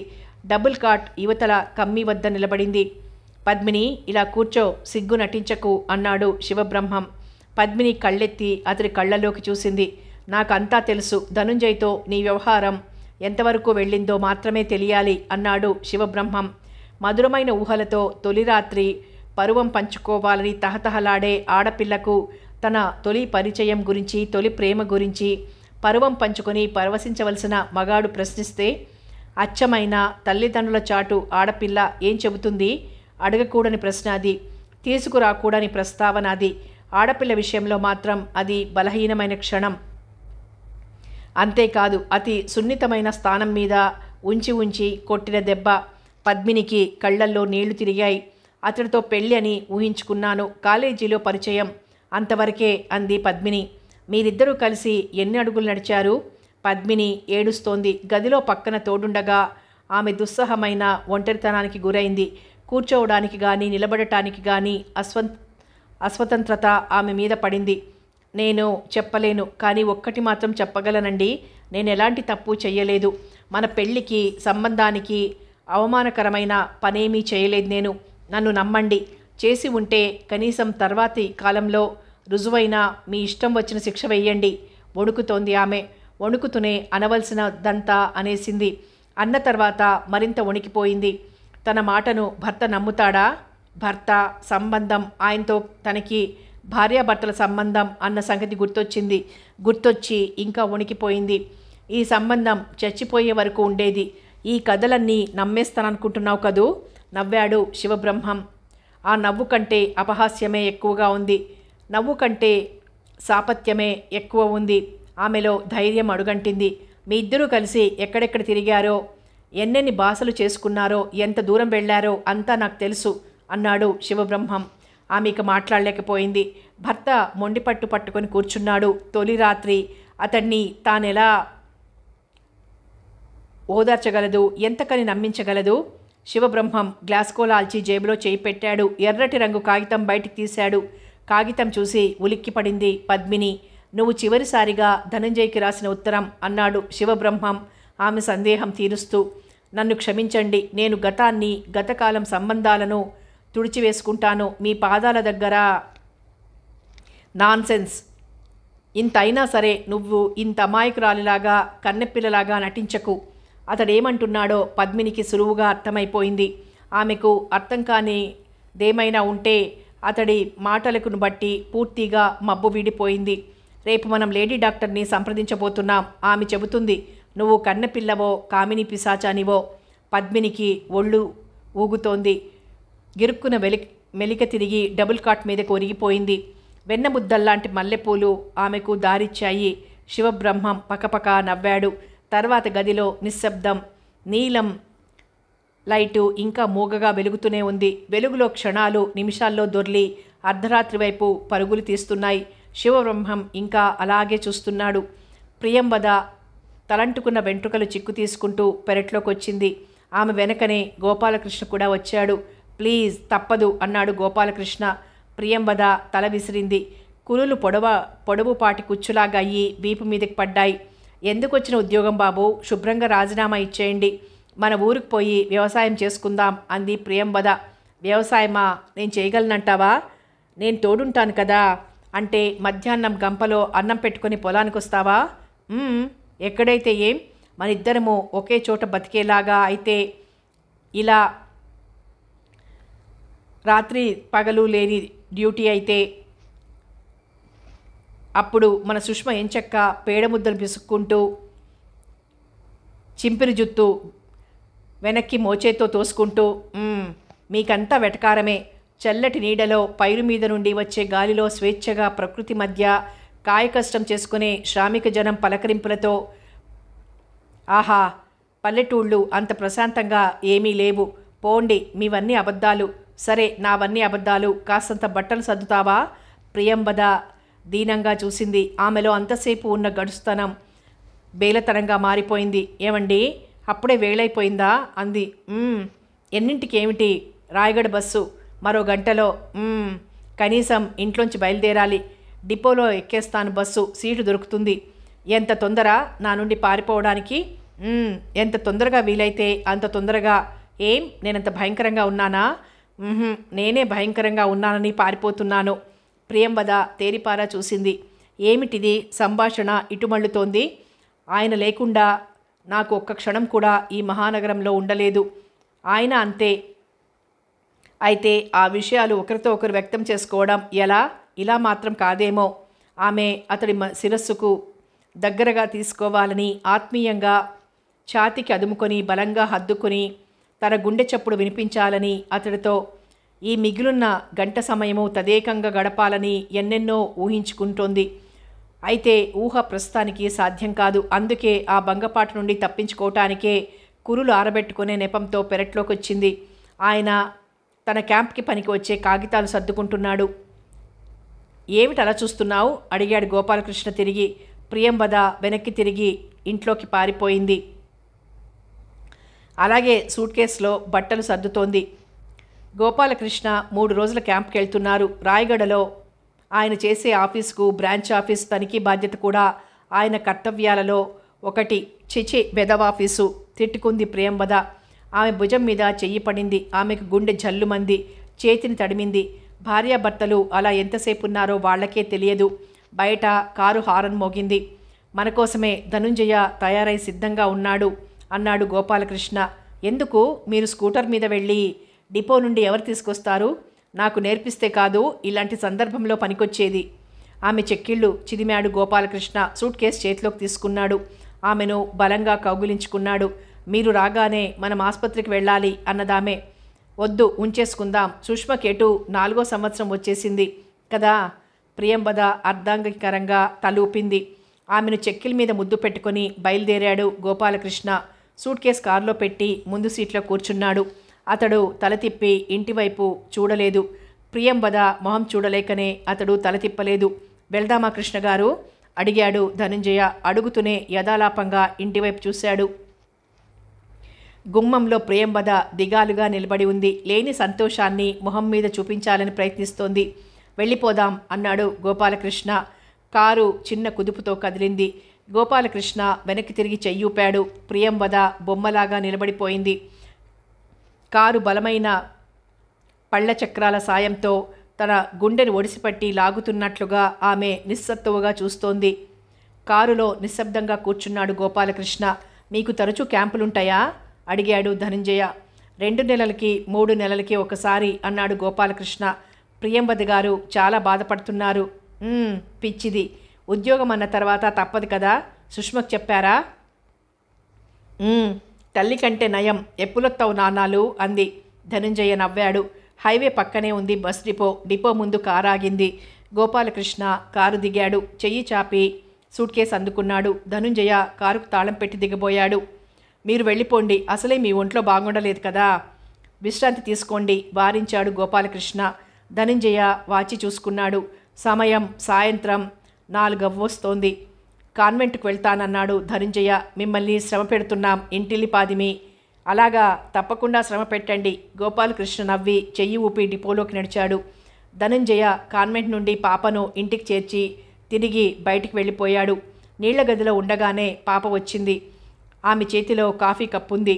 Thank you dear. కప్పందుకుని చప్పరించసాగాడు ధనుంజయ. చివరిసారిగా చప్పరించి కప్పు కడిగి టీపాయ్ మీద బోర్లించాడు. సుష్మ అంతసేపు ధనుంజయనే కన్నార్పకుండా చూస్తోంది. ఏమిటలా చూస్తున్నావు? ఆమె తలనిమిరాడు ధనుంజయ. నాన్నాలు అలాగే అంతాలు అలాగే తాగుతారు. కప్పు కలిగి బోర్లిత్తాలు. ధనుంజయ ఉలిక్కిపడ్డాడు. సుష్మకి తన తండ్రి పట్ల అంతరాంతరాలలో ఎంత ఆత్మీయత, మరెంతో సామీప్యత. ఆఫీస్ నుంచి మనుషులొచ్చారు. సార్, తమన్ని జిఎం గారు రమ్మంటున్నారు. వాళ్ళు వెంటనే ధనుంజయ బయలుదేరాడు. ఆ రాత్రంతా ఆఫీస్ పనితోనే సరిపోయింది. నిద్ర లేక కళ్ళు మండుతున్నాయి. రాత్రంతా అలసిపోవడం వలన ఒళ్ళు నొప్పులు చేసింది. బెడ్ మీద వాళ్ళని అరగంటకే పాల మనిషి పాల ప్యాకెట్ తీసుకొచ్చింది. ప్యాకెట్ ఇచ్చి వెళ్ళిపోకుండా సంశయిస్తూ నిలబడింది. ఏం కావాలన్నట్లు చూశాడు ధనుంజయ. ఎదురింటి అమ్మగారు బాధపడుతున్నారు. బిడ్డకు ఒంట్లో బాగుండలేదట అంది పాల మనిషి. ధనుంజయ ఒక్క ఉదుటన లేచి ఎదురింటికి వెళ్ళాడు. ప్రియంవద హాల్లో ఉంది. సుష్మనెత్తుకొని ఉండి వాంతి చేయిస్తోంది. సుష్మ తోటకూర కాడలాగా వాడిపోయింది. కేవలం ఒక్క రాత్రి బెంగ పాపను కుంగదీసింది. అడుగుల చప్పుడు విని ప్రియంవద తలెత్తలేదు. ధనుంజయ ఆమెకు కొద్ది దూరంలో నిలబడ్డాడు. సుష్మకు నోరు కడిగి వెనక్కి తిరిగింది. సుష్మ తల్లి భుజాల మీద తలవాల్చి నీరసంగా పండుకుంది. ధనుంజయ గారు అంది ప్రియంవద. ధనుంజయ మరోక్షణంలో అయితే ఉలిక్కిపడేవాడు ఆమెతో సంభాషించడానికి. అతడికి అంతరాంతరాలలో ఇంతింతై వటుడింతై పెరిగిపోయిన కోరిక. ఆమె మొదటిసారిగా మాట్లాడటం, అది దగ్గరగా నేరుగా. ధనంజయ సంభాషణలు మర్చిపోయి ఆమెనే చూస్తున్నాడు. సుష్మను రాత్రి మీ వద్దైనా ఉంచవలసింది, తప్పు పని చేశాను. సుష్మకు లోపలే వాళ్ళ నాన్నగారి మీద అభిమానమని గుర్తించలేకపోయాను. ఒళ్ళు కాలిపోతోంది, ఏం చేద్దాం అంది ప్రియంవద. బెడ్ మీద పడుకోబెట్టండి అన్నాడు ధనంజయ. ప్రియంవద సుష్మను హాల్లో సోఫాలో పడుకోబెట్టింది. ధనుంజయ వంగి పాపను సృజించాడు. ఒళ్ళు కాలుతోంది, నాడి అదురుతోంది. తర్వాత కనురెప్పులు ఒత్తిగించి చూశాడు. ఆమె అతడినే నిర్ఘాంతపోయి చూస్తోంది. ధనంజయ ఆమె కంటికి మామూలుగా లిక్కర్స్ అమ్ముకునే సంస్థ ప్రతినిధిలాగా లేడు. వైద్య విద్య సంపూర్ణంగా నేర్చుకున్న మొదటి తరగతి వృత్తి నిపుణుడిలా ఉన్నాడు. ఎత్తైన భుజాలు, పొడవులాంటి కాళ్ళు చేతులు, వేళ్ల కదలికలలో ఎంతో కాలం పాటు శిక్షణ పొందినట్టున్న వేళ్ళు, చూపులలో నిశితత్వము, నిర్ణయం తీసుకోవడంలో దృఢత్వము, వ్యవహరించే తీరులో పెద్దరికము ఆమెను చకితురాల్ని చేశాయి. పొట్ట నొక్కి చూశాడు ధనంజయ. తల పంకించాడు. అంతలోనే తేరుకున్నాడు. తనను రెండు కళ్ళు ఆసక్తిగా పరిశీలిస్తున్నాయి. ఆసక్తికి అవకాశం ఇవ్వకూడదు. డాక్టర్ని తీసుకొస్తాను. ప్రమాదం లేదండి, మామూలుగా టెంపరేచర్ అంతే అన్నాడు. ఆమె అంగీకారం కోసం చూశాడు. ఆమె అంతసేపు ధనుంజయనే చూస్తూ పరధ్యానంతో ఉన్నదల్లా అతడి సంభాషణకు ఉలిక్కి పడింది. పూర్తిగా అర్థం కాకపోయినా సరే తలూపింది. ధనుంజయ బయటికి నడిచాడు. డాక్టర్లు ఎవరూ అతడి వెంట రావడానికి ఒప్పుకోలేదు. పేషెంట్ను తమ వద్దకే తీసుకురమ్మన్నారు. ప్రత్యేక పరిస్థితి డాక్టర్ గారు, రోగిని సమయంలో కదిపితే వాంతి కావచ్చును, అందుకే రిక్వెస్ట్ చేస్తున్నాను అన్నాడు ధనంజయ. డాక్టర్లు ఖాళీగానే ఉన్నారు, కానీ అతడి వెంట రావడానికి ఇష్టపడలేదు. వాళ్ళకి తెలియదు ధనుంజయ్ కూడా డాక్టరేనని. కేవలం స్టెథోస్కోప్తో రోగిని పరీక్షించే నైతిక బాధ్యత కోసం మాత్రమే అతడు వేచి ఉన్నాడని వాళ్లకు తెలియదు. వాళ్ల నిర్లక్ష్యం చూశాక గాని వైద్య విద్యలోకి ఎలాంటి బాధ్యత ఉన్నవాళ్లు ప్రవేశించారో అతడికి తెలిసి రాలేదు. కారును మెయిన్ రోడ్డు వదిలిపెట్టి పక్క రోడ్డుకు తిప్పాడు. ఒక పక్కగా మురికివాడ, మరో పక్క ఎత్తైన భవనాలు ఉన్నాయి. భవనాల రోడ్డు పక్కన చిన్న బోర్డు కనిపించింది. డాక్టర్ వీణ, పిల్లల స్పెషలిస్ట్. చిన్న సైజు డాబా ఇల్లది. డ్రాయింగ్ రూమ్నే సంప్రదింపుల గదిగా కేటాయించారు. 2-3 రోగులు బల్ల మీద కూర్చున్నారు. ధనుంజయ్ కారు దిగి లోపలికి ప్రవేశించాడు. ఒక ముసలావిడను పరీక్షిస్తోంది లేడీ డాక్టర్. ఎవరో వచ్చినట్లు తోచి తల తిప్పి తిరిగి రోగిని పరీక్షించడంలో మునిగిపోయింది. ముసలావిడకు మందులు రాసి వాటిని వాడే విధానం కూడా చెప్పి ధనుంజయ్ వైపు చూసింది. రండి అంది లేడీ డాక్టర్. 4 ఏళ్ల పాపకు టెంపరేచర్ ఉంది, తీసుకురాలేను, చూడటానికి రాగలరా ప్లీజ్ అన్నాడు ధనంజయ. డాక్టర్ వీణ ప్రశ్నార్థకంగా చూసింది. ఈ యువకుడెవరో ఎంత సభ్యతగా, ఎంత క్లుప్తంగా మాట్లాడాడు. అతడి మాటను కాదనే వెసులుబాటు దొరకదు. అంతటి ఆమోదకరంగా మాట్లాడాడు. ఎంత దూరం? ధనంజయ చిరునామా చెప్పాడు. గోపాలకృష్ణ వాళ్ళ మిస్సెసా? ఆగింది డాక్టర్ వీణ. ప్రియంవద గారు, వాళ్ళ పాప సుష్మకి సుస్థిగా ఉంది. డాక్టర్ వీణ లేచింది. మిగతా రోగులను వేచి ఉండమని చెప్పి కారులో కూర్చుంది. డాక్టర్ వీణను చూడగానే ప్రియంవద ప్రాణం లేచొచ్చింది. నువ్వెక్కడ పెట్టావమ్మా ప్రాక్టీసు అడిగింది ప్రియంవద. ధనంజయ డాక్టర్ వీణను సరాసరి రోగి వద్దకు తీసుకువెళ్ళాడు. మనం రేపే విశాఖపట్నం వెళ్తున్నాం అన్నాడు శివబ్రహ్మం. పద్మిని అతడిని వికారంగా చూసింది. నల్లటి ప్యాంటు, అడ్డచారల బనీను, నోట్లో సిగరెట్టు, కాళ్లకు శాండిల్సు, చిన్న సైజు కోరమీసాలు. అక్కడికెందుకు? బతకాలంటే మనం ఇక్కడే బతకొచ్చు కదా అంది పద్మిని. లేడీ డాక్టర్ వద్దకు వెళ్ళొచ్చాక ఆమెకు భర్త పట్ల భయం పోయింది. చీకటి గదిలో తరమడంతో పిల్లి కూడా తరిమినంతసేపే పిల్లి భయపడుతుంది. తరవడం మొదలుపెట్టాక ఎప్పుడో తిరగబడుతుంది. పద్మిని విషయంలోనూ అదే జరిగింది. మీ నాన్న మీద ఆధారపడి ఎంతకాలం ఉంటాం? భర్త వైపు నమ్మలేనట్లు చూసింది. బతకాలంటే ఈ నగరంలోనే ఏదో ఒక మూల బతకొచ్చు కదా, అంత దూరం వెళ్ళడం ఎందుకు అంది పద్మిని. శివబ్రహ్మం కుటిలంగా నవ్వాడు. ఈ ఊళ్ళో నీకు పొగరెక్కువైంది, కృష్ణ నీళ్లు కదా, అక్కడైతే ఉప్పు గాలి, ఇరుకైన అద్దెకొంపలు అన్నింటికంటే ముఖ్యం నీ ముసలోళ్ళు దూరంగా ఉండటం. పద్మిని నవ్వలేదు. వస్తావా రావా పతివ్రత? నేను పతివ్రతని ఎవరు కాదన్నారు? కాదంటే మాత్రం ఊరుకుంటాడా నీ పాతప్రియుడు? అవును, కానీ మీ వ్యవహారం అంతవరకు వెళ్ళలేదనుకుంటా. పాపం. పద్మిని మాట్లాడలేదు. నీటికి నాచు తెగులు, మాటకు మాట తెగులు. రేపే బయలుదేరదాం. సర్దుకో, నేను అలా వెళ్ళి ప్రయాణం ఖర్చులు సంపాదించుకొని వస్తాను. శివబ్రహ్మ ఆమె బుగ్గ చిదిమాడు. పద్మిని ఓర్చుకుంది. అతడి సరసం కాదు, శాడిజం. ఏం చేస్తుంది? కట్టుకున్న తర్వాత బయటకు శివబ్రహ్మం వెళ్ళిపోయిన తర్వాత పద్మిని కూడా రెండో వైపు బయలుదేరింది. అమ్మా నాన్న గుడికి వెళ్ళారు. ఇంట్లో ఒంటరితనం భరించలేక మూడో నాటికి సుషుమ మామూలు మనిషి అయింది. 3 రోజులు ఉదయం సాయంత్రాలలో డాక్టర్ వీణ వచ్చిపోతుండేది. ఉదయం ఆఫీస్కు వెళ్ళేటప్పుడు, సాయంత్రం ఆఫీస్ నుండి వచ్చేటప్పుడు ధనంజయ ఆమె వద్దకు వెళ్ళి వెంటబెట్టుకుని వచ్చేవాడు. సుష్మకు వాంతులు క్రమంగా తగ్గాయి. ధనుంజయ సుష్మ దగ్గర కూర్చున్నాడు. అంకుల్, నాన్నాలు ఇక లాలా అంది సుష్మ. వస్తారమ్మా, రేపు కానీ ఎల్లుండి కానీ వస్తున్నట్లుగా టెలిగ్రామ్ ఇచ్చారు అన్నాడు ధనంజయ. మీరేం చదువుకున్నారు? వీణ చూపులు తిప్పి ధనుంజయని చూస్తూ అడిగింది. ధనుంజయ నవ్వి ఏం అలా అడిగారు అన్నాడు. పాపకు ఎప్పుడేం మందులు వాడాలో, ఎలాంటి పథ్యం చెయ్యాలో మీకు పూర్తిగా తెలిసింది. పాపకు వచ్చిన జబ్బుకు టెక్నికల్ నేమ్ చెప్పారు కాబట్టి దాందేముంది డాక్టర్ గారు, అనుభవం ఉన్న రోగి కొత్త వైద్యుడి కంటే మెరుగు కదా. అనుభవమా? కొంతకాలం ఆసుపత్రిలో పనిచేశాను. ఏం పని? హౌస్ సర్జన్ వద్ద సహాయకుడిగా. పనిలో పని. మీలాంటి చురుకైన యువకులు మెడిసిన్ చదవాలి. అవును డాక్టర్ గారు, చదివి ఉండాలి.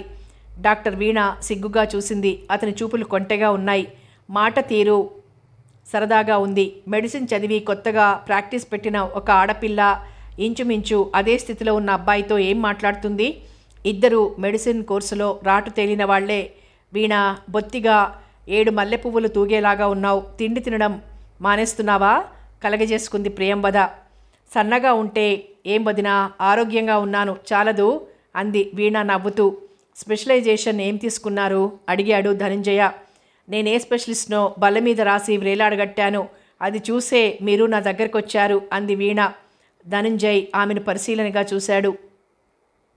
వీణ సన్నగా పొడవుగా ఉంటుంది. దంతం రంగు ఒంటి ఛాయ.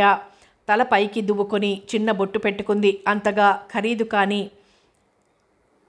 మధ్యరకం ఫుల్వాయిల్ చీర, తెల్లటి బ్లౌజు ధరించింది. చెవులకు చిన్న స్టార్స్ మెరుస్తున్నాయి. ఆమెను చూస్తే ఖరీదైన వైద్య విద్య నేర్చుకున్న దానివల్లే ఉండదు. నిరాడంబరమైన వైద్య కార్యకర్తలాగా ఉంటుంది. మిలమిలలాడే నల్లటి కళ్ళు దర్యాప్తు చేస్తున్నట్లుగా చూస్తాయి. వీణ సిగ్గుపడింది. అన్న ఎప్పుడొస్తారు అంది. టాపిక్ మార్చడానికో తన బిడియం కప్పిపుచ్చుకోవడానికో. ప్రియంవద మొహంలో విషాదం ఆవరించింది. అయినా గంభీరంగా ఉండడానికి ప్రయత్నిస్తూ వచ్చేస్తారు వీణ, ఎప్పుడో, ఇలా ఆలస్యం కాలేదు అంది. వీణ తలూపి సాయంకాలం ఎటైనా వెళ్దాం, బోర్ కొడుతోంది అంది. ప్రియంవద సంశయంగా చూస్తోంది. ఏం వదినా, నిన్నే అంది వీణ తిరిగి. వద్దమ్మా, మీ అన్నయ్య ఏ వేళకైనా వస్తే ధనుంజయ నిట్టూర్చాడు. ప్రియంవద లాంటి ఇల్లాలిని పొందగలిగిన గోపాలకృష్ణ ధన్యుడు. వీణ మరికొంతసేపు మాట్లాడి వెళ్ళిపోతూ పోతూ ధనుంజయను చూసింది. సాయంకాలం రావడం మర్చిపోకండి, సుష్మకి తగ్గిపోయిందని కాస్త హస్కు వేసుకుందాం అంది డాక్టర్ వీణ. ధనుంజయ నవ్వుతూ, మొదటి ఛాన్సు ప్రియంవద గారికి ఇచ్చారా డాక్టర్ గారు? ఆమె గారు కాదంటే నన్ను హస్కు పిలిచారు అంతేనా అన్నాడు. డాక్టర్ వీణ చురుగ్గా చూసి, అలా ఎందుకు అనుకోవాలి? వదిన ఎటూ రాదు కాబట్టి సంగతి తెలిసే ఆవిడను పిలిచానని, అసలు పిలుపు మీకోసమేనని ఎందుకు అనుకోకూడదు అంది. ధనంజయ ఆమె నిష్కర్ష స్వభావానికి తెల్లబోయాడు. ఈ డాక్టర్ పిల్ల తన పట్ల ఆకర్షితురాలు కావడం లేదు కదా. ప్రియంవద మెల్లగా అక్కడి నుండి లేచి సుష్మ వద్దకు వెళ్ళింది. సుష్మ ఇంకా నిద్రపోతూనే ఉంది. నుదుటి మీద చెయ్యి వేసింది ప్రియంవద. వాళ్ళిద్దరూ మాట్లాడుకుంటూ బయటికి వెళ్తున్నారు. ధనుంజయ వస్తానని మాట ఇచ్చాక గాని డాక్టర్ వీణ వెళ్ళిపోలేదు. ఆమెను వీధి చివరి వరకు దిగబెట్టాక వెనక్కి తిరిగి నడుచుకుంటూ వచ్చాడు. ఎవరో వ్యక్తి అతడికి అడ్డంగా వచ్చాడు. ధనుంజయ అతడిని తేరిపారా చూశాడు. అతడిని ఎక్కడో చూసినట్లుగా ఆలోచనలో పడ్డాడు. నేను గుర్తుకు రాలేదా కదా మీకు అన్నాడతడు. అవును చెప్పండి అన్నాడు ధనుంజయ ఆశ్చర్యంగా. మీరు నా పెళ్ళికి కూడా వచ్చారు. పెళ్ళికా? ఎన్ని రోజుల క్రితం? రోజులే. అఫ్కోర్స్ మీరు నన్ను చూడలేదనుకోండి. మీరు శివబ్రహ్మం కదూ. చూశారా ఎంత చటుక్కున ఊహించేశారో. ధనంజయకి అతడి చనువును ఏ రకంగా అర్థం చేసుకోవాలో తెలియలేదు. తల ఊపి ఊరుకున్నాడు. అతని మస్తిష్కంలో ఆలోచనలు పరిపరి విధాలా పోతున్నాయి. శివబ్రహ్మం ఇక్కడికి ఎందుకు వచ్చాడు? ఎలా వచ్చాడు? తనను కలుసుకోవడం కేవలం కాకతాళీయమా? అతడి ధోరణి చూస్తే అలా లేదు. కేవలం తన కోసమే వచ్చినట్టు మాట్లాడుతున్నాడు. రండి, ఎక్కడుండేది మీరు? తిరిగి శివబ్రహ్మమే అన్నాడు. ధనుంజయ నుదురు చిట్లించాడు. మీరెక్కడుంటున్నారు? ఎదురు ప్రశ్న వేశాడు. శివబ్రహ్మం పకపకా నవ్వి, భలేవారే, నిన్ను మా ఇంటికి తీసుకువెళ్ళాలి అనుకుంటున్నాను. రాలేనన్నట్లు మా మిసెస్ మీకు తెలుసట కదా అన్నాడు ఏకవచనంతో. శివబ్రహ్మం నేరుగా ఆ ప్రస్తావనలోకి వస్తాడనుకోలేదు ధనుంజయ. తెలిసి ఉంటే అతడు ప్రవేశిస్తున్నాడు. అలాంటి వాడికి తెలిసి అబద్ధం చెప్పడం ఎంత కష్టమో నిజం చెప్పడం కూడా అంతే కష్టం. కోప్పడకుండా ఊరుకోవడానికి వీలు లేదు కూడా. శివబ్రహ్మం చూపులు అతని మొహాన్ని గుచ్చి చూస్తున్నాయి. మనసులో చెలరేగే భావాలను అణుచుకోవడానికి కూడా అవకాశం లేదు. తెలుసు అన్నాడు క్లుప్తంగా. తెలుసా? అంతేనా? అంతే. భలే వాడివయ్యా. ఇప్పుడు వెళ్ళిన అమ్మాయి ఎవరు? ఎందుకు? అబ్బే, కేవలం కుతూహలం అంతే సుమా. కానీ ధనుంజయ, నీకు మంచి అందగత్తెలు పరిచయం అవుతారయ్యా. ఆ పిల్ల డాక్టర్ కూడానా? ధనుంజయకు అతడి సంబోధనతో కడుపులో రగులుకుపోతోంది. ఎక్కడో ప్రశాంతంగా బతకాలని తాను ఈ మూరమూల ఉద్యోగం వెతుక్కుంటూ వచ్చేశాడు. ఇక్కడికి వీడు దాపురించేటట్టే ఉన్నాడు. ఇతడికొక్కటే మందు, చెప్పకుండా చేయకుండా వెళ్ళిపోవడమే. ఆ పని చేశాడు ధనుంజయ. నేరుగా ఇంట్లోకి వెళ్లకుండా వీధి మలుపు తిరిగి ఎటో మాయమయ్యాడు. శివబ్రహ్మం ఊహించలేదు ధనుంజయ ఇంత నిర్మోహమాటంగా నిష్కర్షగా ప్రవర్తించగలడు అనుకోలేదు. నిర్ఘాంతపోయి క్షణాలలో ధనుంజయను అనుసరించి వెళ్ళడం కూడా మర్చిపోయాడు. వీణ ఆలోచిస్తోంది. డిమ్మర్ వేసి ట్యూబ్లైట్ ఆర్పి బెడ్ మీద వాలిపోయింది. కింద గదిలోంచి అమ్మా నాన్న మసులుతున్నట్లుగా చప్పుళ్ళొస్తున్నాయి. ఇద్దరు ఏవో మాట్లాడుకుంటున్నారు. మాటలు కూడా లీలగా వినిపిస్తున్నాయి. అమ్మా నాన్న ఏం మాట్లాడుకుంటున్నారో తనకి తెలుసు. తన పెళ్లి గురించి ఇద్దరు చర్చించుకుంటున్నారు. కామేష్ తన క్లాస్మేట్, గవర్నమెంట్ డాక్టర్గా పనిచేస్తున్నాడు. తనంటే ఇష్టపడుతూ తల్లిదండ్రులతో సంప్రదింపులు మొదలుపెట్టాడు. నాన్నగారు తన ఇష్టం అడిగారు. అతడు డాక్టర్, నువ్వు డాక్టర్వి, మీరిద్దరూ పెళ్లి చేసుకుంటే వృత్తిలో చేదోడు వాదోడుగా ఉండొచ్చు కదా అన్నారు నాన్నగారు. ఆలోచించి చెబుతానంది తాను. దీంట్లో ఆలోచించుకోవడానికి ఏముందే? కామేష్కి ఏం తక్కువ? చదువు ఉంది, సంస్కారం ఉంది, అంతో ఇంతో ఆస్తిపాస్తులున్నాయి అంది తల్లి. అది కాదమ్మా, ఇద్దరము డాక్టర్లమే అయితే అంది తాను. అయితే వృత్తిలో వైరుధ్యం ఉంటే అదో తమాషాగా ఉంటుందేమో. ఇద్దరు డాక్టర్లు ఒకే ఇంట్లో ఉంటే మాట్లాడుకునే విషయాలు ఏముంటాయి? ఒకరితో ఒకరం చెప్పుకొని ఉపశాంతి పొందే అంశాలు ఉంటాయి. రోగులలో ఇద్దరము విసిగెత్తిపోయి చిరుబురులాడుతూ ఉంటారు. అంతేనా? కూతురు వైపు రెప్పబాల్చకుండా చూసింది తల్లి. కూతురు ఎంత ఎదిగిపోయింది! ఆరితేరిన ఇల్లాల్లాగా మాట్లాడుతోంది. రేపటి దాంపత్య జీవితం గురించి స్పష్టమైన ఆలోచన, అవగాహన పెంచుకొని మాట్లాడుతోంది. అందుకే తల్లి ఆమెనిక రెట్టించలేదు. వీణ తనలో తాను నవ్వుకుంది. విద్య, యవ్వనం, వివాహం, వృత్తి, సంసారం, పిల్లలు, పెంపకం, తిరిగి విద్య, యవ్వనం, పునరావృతం. వివాహం తన ఇష్టప్రకారంగా జరుగుతోంది. అది సంతోషించవలసిన పరిణామం. ఆయనకేం పనో? ప్రియంవదని అడిగితేనో? మాటలలో గడుసుతనం, ఆడపిల్లలతో అరమరికలు లేని కలుపుగోలుతనం, పిల్లల పట్ల మమకారం, సామాజిక సంబంధాలలో ఆసక్తి, మధ్యాహ్నం తనను దిగబెడుతున్నప్పుడు నిష్కల్మషమైన ఆత్మీయత. పేరు కూడా బాగుంది. ఎక్కడో గంటలు మోగుతున్నాయి. పువ్వుల వరుసల్లోంచి మెత్తటి పాన్పు మీద అతడు నవ్వుతూ చూస్తున్నాడు. వీణ తల తిప్పి తలగడ దిండులో మొహం దాచుకుంది. ఆమె తల నిమిరినట్టయింది. ఓరకంట చూసింది. తల్లి, రేపు పెళ్ళికొడుకు చూసుకోవడానికి వస్తున్నాడమ్మా, త్వరగా క్లినిక్ నుండి వచ్చేయి అంది తల్లి. వీణకు చెవులు దిబ్బెళ్ళు పడ్డాయి. పువ్వుల వరుసలు గాలిదుమ్మకు చెదిరిపోతున్నాయి. మెత్తటి పాన్పులో అతడు కూరుకుపోతున్నాడు.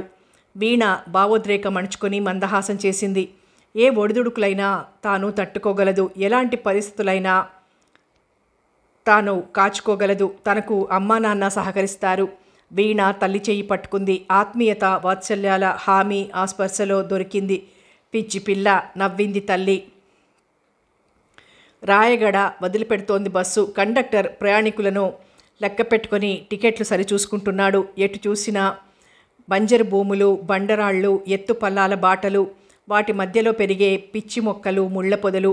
గోపాలకృష్ణ దూరంగా చూస్తున్నాడు. కొండలు మట్టి తిన్న పాముల్లాగా అడ్డంగా పడి ఉన్నాయి. బస్సు క్రమంగా కొండలకు దగ్గరవుతోంది. ఘాట్ మొదలవుతోంది అన్నారెవరో. రోడ్డు వారగా తెల్లటి గోడ ప్రారంభమైంది.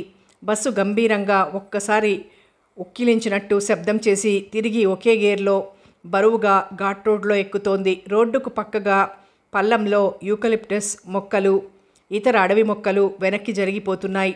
గోపాలకృష్ణ మెలిక తిరుగుతూ వెనక్కి గడిచిపోతున్న రోడ్డును చూస్తూ నిట్టూర్చాడు. ప్రియంవద ఇప్పుడేం చేస్తుంటుంది? ఒంటరితనంతో తనను తిట్టుకుంటుందా? కాస్త ఎక్కువ రోజులై ఉంటే ఆమెను, పాపను వాళ్ల పుట్టింటి వద్ద దిగబెట్టి ఉండేవాడే. పైగా సుష్మకు పరీక్షలు మానేసిన ప్రమాదం లేదు, కానీ ఇప్పటి నుండి పరీక్షల సమయంలో తప్పించుకోవడం నేర్పకూడదు. నాన్నాలు ఏం తెచ్చాలు అంటుంది ఇంటికి వెళ్ళగానే. గోపాలకృష్ణ నవ్వుకున్నాడు. ప్రేమ, ప్రేమ ఒకసారి వెలిగిందా జీవితం అంతటా అది వెలిగిస్తూనే ఉంటుంది అన్న రచయిత కూడా ప్రేమ్చంద్. చల్లటి గాలి కిటికీలోంచి దూసుకొస్తోంది. వర్షాభావం ఉన్నప్పటికీ అడవులు దట్టంగా పెరుగుతున్నాయి. వాటి మధ్య నుండి బస్సు ఒడుపుగా చొచ్చుకుంటూ ఎత్తు ఎక్కుతోంది. రోడ్డు అంతమైనట్టే కనిపించినంతలోనే అకస్మాత్తుగా మలుపు తిరిగి పల్లెంలోకి తిరిగి మెరకలోనో ప్రయాణిస్తోంది. బస్సు కరకరా చప్పుడు చేసి చిన్న కుదుపుతో ఆగి అంతలోనే ముందుకు దూకింది. పల్లంలోకి పరిగెత్తుతోంది. అదుపు తప్పిన గుర్రంలాగా కొండచిలువ లాంటి రోడ్డు మీదకు దిగుతోంది. డ్రైవర్ చెమటలు కక్కుతున్నాడు. చల్లటి గాలి అతడి మీద అంతగా ప్రభావం కనిపించడం లేదు. గేర్ మార్చాలని ప్రయత్నిస్తూనే నిస్పృహగా తల తిప్పాడు. ప్రయాణికులలో ఒకరిద్దరు అతడి ఇబ్బందిని కనిపెట్టారు. ఏమైంది డ్రైవర్ అడిగారు వాళ్ళు. బస్సు గెంతుతోంది, చిందులు తొక్కుతోంది, ఒకే స్థాయిలో తిన్నగా పరిగెత్తుతోంది. రోడ్డు పక్కగా ఉన్న ఒంటి ఇటుక తెల్లటి గోడ, ఎర్రటి రంగు పూసిన స్తంభము బస్సును వేగంగా సమీపిస్తున్నాయి. ప్రయాణికులు గందరగోళంగా లేచారు. హడావిడిగా అటు ఇటు పరిగెత్తబోయారు. స్త్రీ ప్రయాణికులు ఆందోళనగా కేకలు పెట్టారు. పిల్లల ఏడుపులు మొదలుపెట్టారు. కండక్టర్ వాళ్ళను అదుపులో ఉంచాలని చేసిన ప్రయత్నాలు ఫలించలేదు. హెయిర్ పిన్ బెండ్లోకి తిప్పబోయాడు డ్రైవర్. ఆ ఇద్దరి ఉద్యోగస్తుల ప్రయత్నాలు ఫలించలేదు. బస్సు చక్రాలు దూకుడుగా పిట్టగోడను ఢీకొట్టాయి. గోడ విరిగి అగాధంలోకి ఒరిగింది. ఒరుగుతున్న గోడ మీద నుండి బస్సు గెంతింది. బస్సు చెట్లలోకి లోతుగా ఉన్న అగాధంలోకి దూకింది. కొంతమంది ప్రయాణికులు తలుపు తెరుచుకొని దూకారు. దూకిన వాళ్ళు దూకినట్టే దొర్లిపోయి రోడ్డు మీద కొందరు, ఇంకా విరగకుండా ఉన్న పిట్టగోడ మీద కొందరు, అగాధంలో పిచ్చిగా పెరిగిన చెట్ల మీద, పుట్ల మీద దబ్బున పడ్డారు. వాళ్లను పట్టించుకొనకుండా బస్సు ఇంకా దొర్లిపోతోంది. బస్సులో ప్రయాణికులు ఆ సీటుకు ఈ సీటుకు, ఆ కిటికీకి ఈ కిటికీకి, రాడ్కి ఈ రాడ్కి కొట్టుకుంటున్నారు. బస్సు మొగ్గ వేసి అంతలో ఆగకుండా ఇంకా మొగ్గ మీద మొగ్గ వేస్తోంది. ఏమిటి ఆలోచిస్తున్నారు డాక్టర్ గారు? ఆమె తలెత్తి అతడి మొహంలోకి చూసింది. సముద్రం గాలికి అతడి ముంగురులు ఎగిరి విశాలమైన నుదుటి మీద నల్లటి గీతలు సృష్టిస్తున్నాయి. అతడి కనురెప్పల మీద అవి కొసలతో అల్లల్లాడుతూ సంబంధం కలుపుకోవాలని ప్రయత్నిస్తున్నాయి. ఆమె కెరటాల మీద నుండి చూపు మార్చినప్పుడు ఆ కళ్ళల్లో విరిగిన నీలిరంగు కిరణాలు ధనంజయ పరిశీలనలోంచి తప్పించుకుపోలేదు. ఏమీ లేదు, మిమ్మల్ని ఒక మాట అడగాలి అంది డాక్టర్ వీణ. ధనంజయ్ ఆశ్చర్యపోయాడు. ఈ డాక్టర్ పిల్ల ఇలాంటి ఏకాంతంలో ఒక యువకుడిని ఏమడుగుతుందో తెలియంది కాదు, ఊహకు అందనిది కూడా కాదు. ఈ పిల్లకెంత ధైర్యం, ఎంత నిష్కర్ష స్వభావం. ప్రియంబద్దది గుంభరంగా ఉండే స్వభావం అయితే ఈ పిల్ల డాక్టర్ది బోళా మనస్తత్వం. అంత మాత్రాన అందరితోనూ చనువుగా ఉండదు. మనసుకు నచ్చితే ప్రాణం ఒలిచి పెడుతుంది. మీరేమడుగుతారో నాకు తెలుసు అన్నాడు ధనంజయ. ఏమడుగుతానో మీ మీద నా అభిప్రాయం. ఆమె బుగ్గల్లో కెంపులు పూసి అవును అంది. ఏం చెప్పను తెలియదా? ఆమె చిలిపిగా చూసి నేనేం అడుగుతానో చెప్పగలిగినప్పుడు అడిగిన దానికి సమాధానం తెలియదంటే ఎవరు నమ్ముతారు అంది. ధనుంజయ్ అకస్మాత్తుగా గంభీరంగా మారిపోయాడు. మిస్ వీణ, నేను ఇదివరకే ఒకరిని ప్రేమించాను. కావచ్చు ఆమె ఇంకా మీ జీవితంలో ప్రవేశించలేదు కదా? ఇంకా ప్రవేశించదు. ఏం నా వల్ల కాదు కదా? కాదు వీణ, ఆమెకు పెళ్ళైపోయింది. ఆమె కిలకిలా నవ్వి అయితే మీరు దేవదాస్లాగా కాలేదేం అంది. ధనుంజయ్ కూడా నవ్వి ఆమె వద్దంది అన్నాడు. అయితే ఇంకా ఏమిటి అభ్యంతరం? దేనికి? నాలాంటి అందమైన పిల్ల డాక్టర్ను ప్రేమించడానికి. మిలమిలలాడే పాల సపోటా లాంటి ఆమె బుగ్గలను ముద్దు పెట్టుకోవాలనిపించింది ధనుంజయ్కు. బుగ్గలలో తేనె రంగు మెరుపుంది. మీరు అందమైన వాళ్ళ? ఆడది మెచ్చిందే అందం వినలేదా? మా వదిన ప్రియంవద పేరు వినిపించేటప్పటికీ అతని మొహంలో మార్పు కనిపించింది. అంతలోనే ఆ మార్పును హావభావాలతో కప్పిపుచ్చుకుంటూ అలాగా అన్నాడు. డాక్టర్ వీణ అతని మొహంలోకి చూసి మా వదిన పేరు వినిపించేటప్పటికీ మీ ముఖంలో ఏదో కాంతి, ఏదో ఆనందం, ఏమిటది అంది. ధనుంజయ్ మాట్లాడలేదు. మీ అభిప్రాయం చెప్పనే లేదు అంది విషయం మార్చి. ఆమె ముందు ఇసుకలో వేలితో గీత గీచాడు ధనుంజయ్. కొంత సమయం కావాలా? ఆమె తిరిగి అంది. నాలో ఏం చూశావు? భర్తను. ధనుంజయ్ విచలితుడయ్యాడు. ఈ కన్నెపిల్ల శ్రావణమాసం వెన్నెల్లో పట్టుపరికిడి పట్టు జాకెట్టుతో దాగుడుమూతలాడుకునే అమాయకురాలు కాదు. సంసారానికి సిద్ధమైపోయిన జాణ. ఆమె చేతిని అందుకున్నాడు ధనుంజయ్. మెత్తగా జల్లుమంది శరీరం. ఆమె వేళ్ళు ధనుంజయ్ నరాల్లో ఉత్తేజం రేపుతున్నాయి. ఆహ్లాదకరమైన భావం ఒకటి ధనుంజయ్ వెన్నులోంచి రేగి మస్తిష్కం చేరుకుంది. ఉత్తేజంలో ఒక హామీ ఉంది. జీవితకాలం నీ వెంట నడుస్తానని, మనిద్దరం కలిసి ప్రణయావేశాలను సరిసమానంగా పంచుకుందామని. ప్రియంవద మొహం తెల్లగా పాలిపోయి ఉంది. శక్తులన్నీ ఉడిగిపోయినట్టు, ఒంట్లోంచి రక్తం ఎవరో తోడేసినట్టు, కండరాల్లో భయభ్రాంతులు చొప్పించి భయపెడుతున్నట్టు ఆమెలో కళాకాంతులు లేవు. గొంతులోంచి హీనస్వరంతో మూలుగొస్తోంది. ప్రియంవద చేతిలోంచి టెలిగ్రామ్ జారిపడింది. సుష్మ తల్లివైపు దిగాలుగా చూస్తోంది. తల్లి చేతిలోంచి జారిపడిన కాగితం ఏమిటో, కాగితంలో విషయమేమిటో ఆ పసి మనసుకు తెలియలేదు. అమ్మా అంది దిగులుగా. ప్రియంవదలో దుఃఖం కట్టలు తెంచుకుంది. అంతసేపు ప్రియంవద తన చుట్టూ తాను నిర్మించుకున్న వేదనా స్రవంతికి సుష్మ కట్టతెంచింది. తన భర్త మీద మమతా వాత్సల్యాలు పెంచుకున్నట్టే తన మీద కూడా అవే పెంచుకున్న మరో చిన్న ప్రాణి కూడా ఉందని ప్రియంవదకు గుర్తొచ్చింది. పసిదాన్ని పట్టుకుని బావురుమని ఏడుస్తోంది ప్రియంవద. కారు రోడ్డు మీద ఆగడం, కారులోంచి ఇద్దరు దిగి ఇంట్లోకి రావడం కూడా ప్రియంవదకు తెలియదు. వదిన వీణ ఒక్క ఉదుటున ప్రియంవదను సమీపించింది. తల్లి కౌగిట్లో ఉన్న సుష్మను చేతులతో చుట్టేసింది. ప్రియంవద వెక్కి వెక్కి ఏడుస్తోంది. ధనుంజయ్ మెల్లగా ఆమెకు యువతల ఎగురుతున్న కాగితం అందుకున్నాడు. Telegram. Gopalakrishna admitted general hospital. Receive him superintendent. Dhanunjay చేతులు వణికాయి. ఏమిటిది? ఏం జరిగింది? ప్రియంవద భర్తకేమైంది?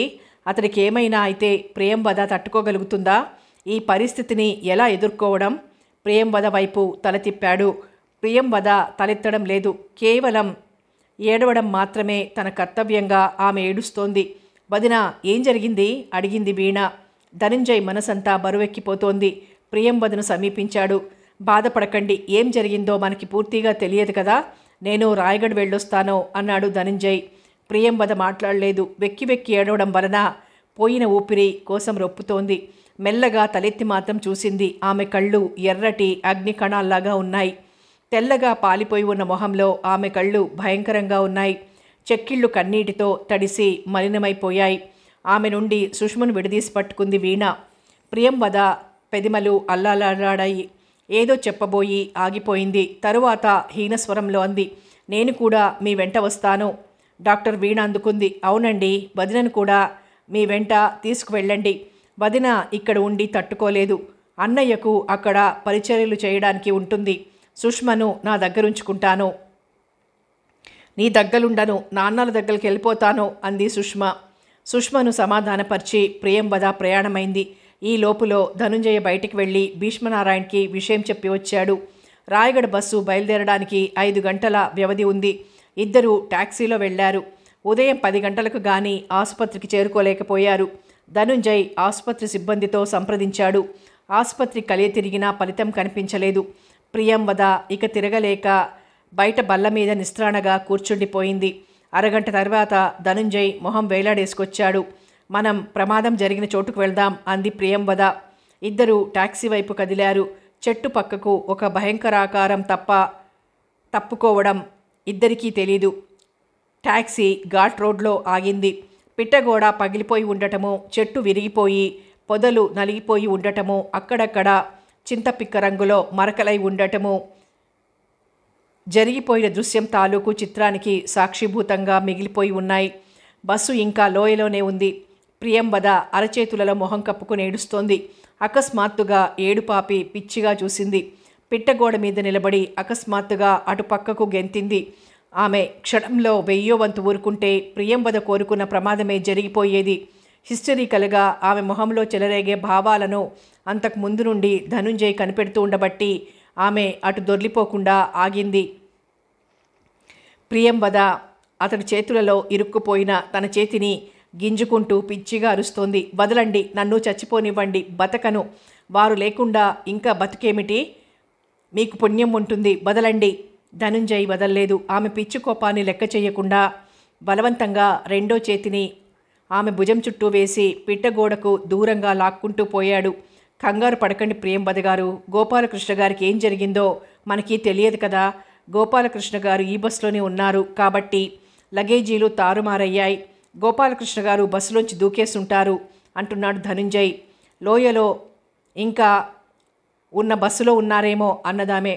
ఎవరూ ఉండి ఉండరు. బస్సును చుట్టూ పగలగొట్టారు అంటే బస్సులోంచి ప్రయాణికులను వాళ్ళ సామాన్లను పైకి చేరవేశారన్నమాట.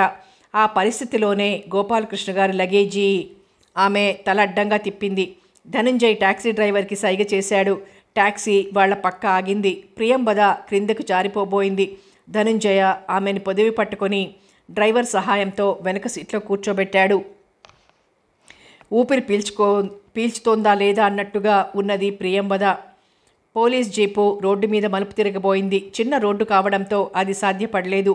పోలీసు సిబ్బంది, సబ్ ఇన్స్పెక్టరు, ఇతర సాంకేతిక నిపుణులు జీపు దిగి సందులోకి నడిచారు. సందులో జనం గుమిగూడి ఉన్నారు. పోలీసులను చూడటంతో వాళ్లకు దారిచ్చారు. సబ్ ఇన్స్పెక్టర్ ఇంట్లోకి దారి తీశాడు. అతని వెనకనే ఆ యువకుడు వెంబడించాడు. యువకుడి గడ్డం మాసి ఉంది. బట్టలు నలిగిపోయి ఉన్నాయి. ఏడ్చి కాబోలు అతడి కళ్ళు ఎర్రబడి ఉన్నాయి. దైన్యానికి మరో రూపంలాగా ఉన్నాడతడు. అతడి వెనక పోలీసు సిబ్బంది ఇంట్లో ప్రవేశించింది. ఆమె దూలానికి వేలాడుతోంది. తాటాకు ఇంట్లో పైకప్పుకి అడ్డంగా కట్టిన దూలమది. ఆమె ఒంటికి కొత్త వాయిల్ చీర ఉంది. చీరకు రెండు పక్కల చేతులు తోటకూర కాడల్లాగా వేలాడుతున్నాయి. పాదాలు నేలకు 4 అడుగుల ఎత్తున బొటనవేళ్లు ముందుకు వాలి ఉండి కనిపిస్తున్నాయి. కన్నీటితో, కాటుకతో, కుంకుమతో ఆమె మొహము, బ్లౌజు మలినమైపోయి ఉన్నాయి. మొహంలో చిరకాలం అనుభవించిన వేదనకు చిహ్నంగా ఎండి వాడిపోయిన చెక్కిళ్ళు, తెరుచుకుని నిర్జీవంగా కనిపిస్తున్న కళ్ళు. హ్యాట్ తీసి చేత్తో పట్టుకున్నాడు సబ్ ఇన్స్పెక్టర్. ఎన్నో శవాలు చూశాడు సబ్ ఇన్స్పెక్టర్. అయినా పద్మిని శవాన్ని చూడగానే అతడికి ఒళ్ళు జలధరించింది. 20కి 25కి మధ్య వయసున్న పడుచు పిల్లను ఎవరు పొట్టన పెట్టుకున్నారు? 25 ఏళ్ల వయసుకే ఈవిడ 100 ఏళ్ళు అనుభవం పొందిందా?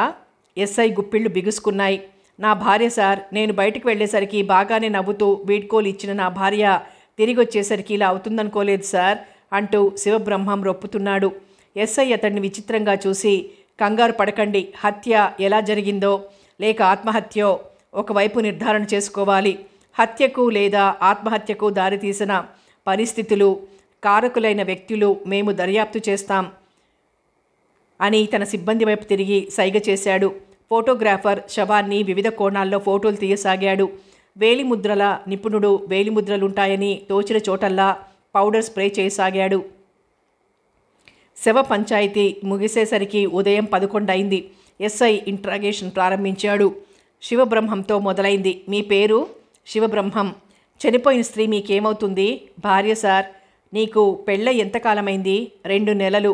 ఎస్ఐ నుదురు చిట్లించి 2 నెలల ఘోరం అన్నాడు. అవును సార్, ఘోరం. నా భార్య నాకు ప్రాణం. ఆమె ఎలా చనిపోయిందని మీ నమ్మకం? హత్య సార్, హత్య. అవును సార్. ఎవరు హత్య చేశారని మీ అనుమానం? ఆమె పాత ప్రియుడు ధనుంజయ్. ధనుంజయ ఈ ఊర్లోనే ఉంటాడా? అవును సార్. అడ్రస్ చెబుతారా? శివబ్రహ్మం చెప్పాడు. ఎస్ఐ వివరాలు రాసుకుంటూ అడ్రస్ కూడా నోట్ చేసుకున్నాడు. ధనుంజయ్ మీద అనుమానం కలగడానికి కారణమేమిటి? నిన్న మధ్యాహ్నం మా ఇంటికి వచ్చాడు సార్. అసలు పెళ్ళయ్యే వరకు నా భార్య బాయ్ ఫ్రెండే ఉన్నట్టు నాకు తెలియదు సార్. తెలిసాకేం చేస్తాను సార్? మృదువుగా మందలించాను. చెప్పాను కదా సార్, నా భార్య నాకు ప్రాణం సార్. ఆమె కూడా నా పట్ల విశ్వాసం ప్రకటించింది. నేను వచ్చేసరికి నిన్న మధ్యాహ్నం నా భార్యను ఎత్తుకున్నాడు సార్. ఆమె స్పృహ తప్పిపోయింది. నన్ను చూడగానే పద్మినిని దింపి వెనక గుమ్మంలోంచి పారిపోయాడు. వెనక గుమ్మంలోంచి వెనక వీధిలోకి దారుంది సార్. ఏం జరిగిందో మీరు మీ భార్యను అడగలేదా? అడగలేదు సార్. ఆమెను అడిగి బాధ పెట్టదలుచుకోలేదు. చెప్పాను కదా సార్, ఆమె ప్రాణమని. రాత్రి అతడు మరలా వచ్చాడా? వచ్చే ఉంటాడు సార్. నేను నైట్ వాచ్మెన్గా పనిచేస్తున్నాను సార్. డ్యూటీకి వెళ్ళిపోయాను. నా భార్య నాకు నవ్వుతూ వీడ్కోలు ఇచ్చింది. తెల్లవారుజామున 4:30కి డ్యూటీ నుండి తిరిగి వచ్చాను సార్. అప్పటికే ఇది సార్ పరిస్థితి. తలుపులు బార్లా తెరిచున్నాయి సార్. ధనుంజయ్ మీ ఇంటికి వచ్చి వెళ్ళినట్టు మీకు తెలుసా? తెలియదు సార్. ఊహించగలను. పద్మిని గారే ఆత్మహత్య చేసుకున్నారేమో? అసంభవం సార్. ఆమెకు నేను ఆరో ప్రాణం సార్. చుట్టుపక్కల ఎవరైనా ధనుంజయ్ రాకపోకలు చూశారా? చెప్పలేను సార్. నేను ఇంట్లో లేను కదా సార్. ఎస్ఐ జేబులోంచి మనీ పర్స్ తీశాడు. ఈ పర్సును ఎప్పుడైనా చూశారా? బాగా గుర్తు తెచ్చుకొని చెప్పండి అన్నాడు. పద్మిని వేలాడే చోట నేల మీద చూశాను సార్. ఎవరిది పర్సు? తెలియదు సార్. తాకి చూడలేదా? లేదు సార్. మా ఆవిడ ఉరితో వేలాడుతుంటే చూశాక నా మతి పోయింది సార్. వెంటనే మీ వద్దకు పరిగెత్తాను. మీ ఆవిడ ఉరిలో వేలాడటం ఎలా జరిగింది? పాదాల వద్ద ఎత్తైన పీట వంటిదేం లేదు కదా? ఏమో సార్, నాకెలా తెలుస్తుంది? ఇప్పుడు మీరు చెప్పిందంతా రాసివ్వండి. నేను క్రైమ్ బ్రాంచ్కి అప్పచెప్తాను. నేను రేపు కోర్టుకు వస్తారు. లాయర్ని పెట్టుకోండి. శివబ్రహ్మం తలూపాడు.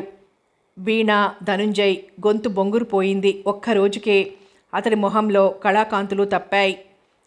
చెక్కిళ్ళు లోతుకుపోయాయి. నిరాశగా ఇనప చువ్వకు తలాంచాడు. వీణ అతడిని జాలిగా చూసింది. కంగారు పడకండి. మీరు తప్పి చేసి ఉంటారంటే నేను నమ్మను. బెయిల్ మాట్లాడుతున్నాను. లాయర్ మీకు సహాయపడతారు. నాకు ఆ నమ్మకం ఉంది. మీరు బయటపడతారు అంది వీణ. ఎలా సాధ్యం వీణ? పద్మిని చనిపోయిన రోజు సాయంత్రం నేను ఆమెను ఇంట్లో కలిశాను. కానీ అప్పుడు ఆమెను తాకనైనా తాకలేదు. శివబ్రహ్మం నా మీద అబాండం వేశాడు. స్పృహలేని ఆమెను చేతులతో ఎత్తుకున్నట్లుగా చెబుతున్నాడు. అలాగే రాసిచ్చాడు కూడా. అన్నీ బయటపడతాయండి. మీరు మాత్రం మనోనిబ్బరం కోల్పోవద్దు. తార్కికంగా ఆలోచిస్తే పద్మిని హత్య చేయడానికి మీకంటే శివబ్రహ్మానికే ఎక్కువ అవకాశం ఉంది. అంతేకాదు, ఆమె లేకపోతే లాభించేది అతడికి మాత్రమే. కోర్టు, డిఫెన్స్ ముందు అతడు నిలబడలేరు. చూస్తూ ఉండండి. ధనుంజయ్ మౌనంగా ఆమె మాటలు వింటున్నాడు. ఆమె మాటలు వినే కొద్దీ ధైర్యం పుట్టుకొస్తోంది. ఆరితేరిన కోర్టు మనిషిలాగా మాట్లాడుతోంది వీణ. పావుగంట సమయం గడిచాక వీణ కోసం సార్జెంట్ వచ్చాడు. మేడం, పూచీకత్తు మీద మీ సంతకం కావాలట. ఇన్స్పెక్టర్ గారు రమ్మంటున్నారు.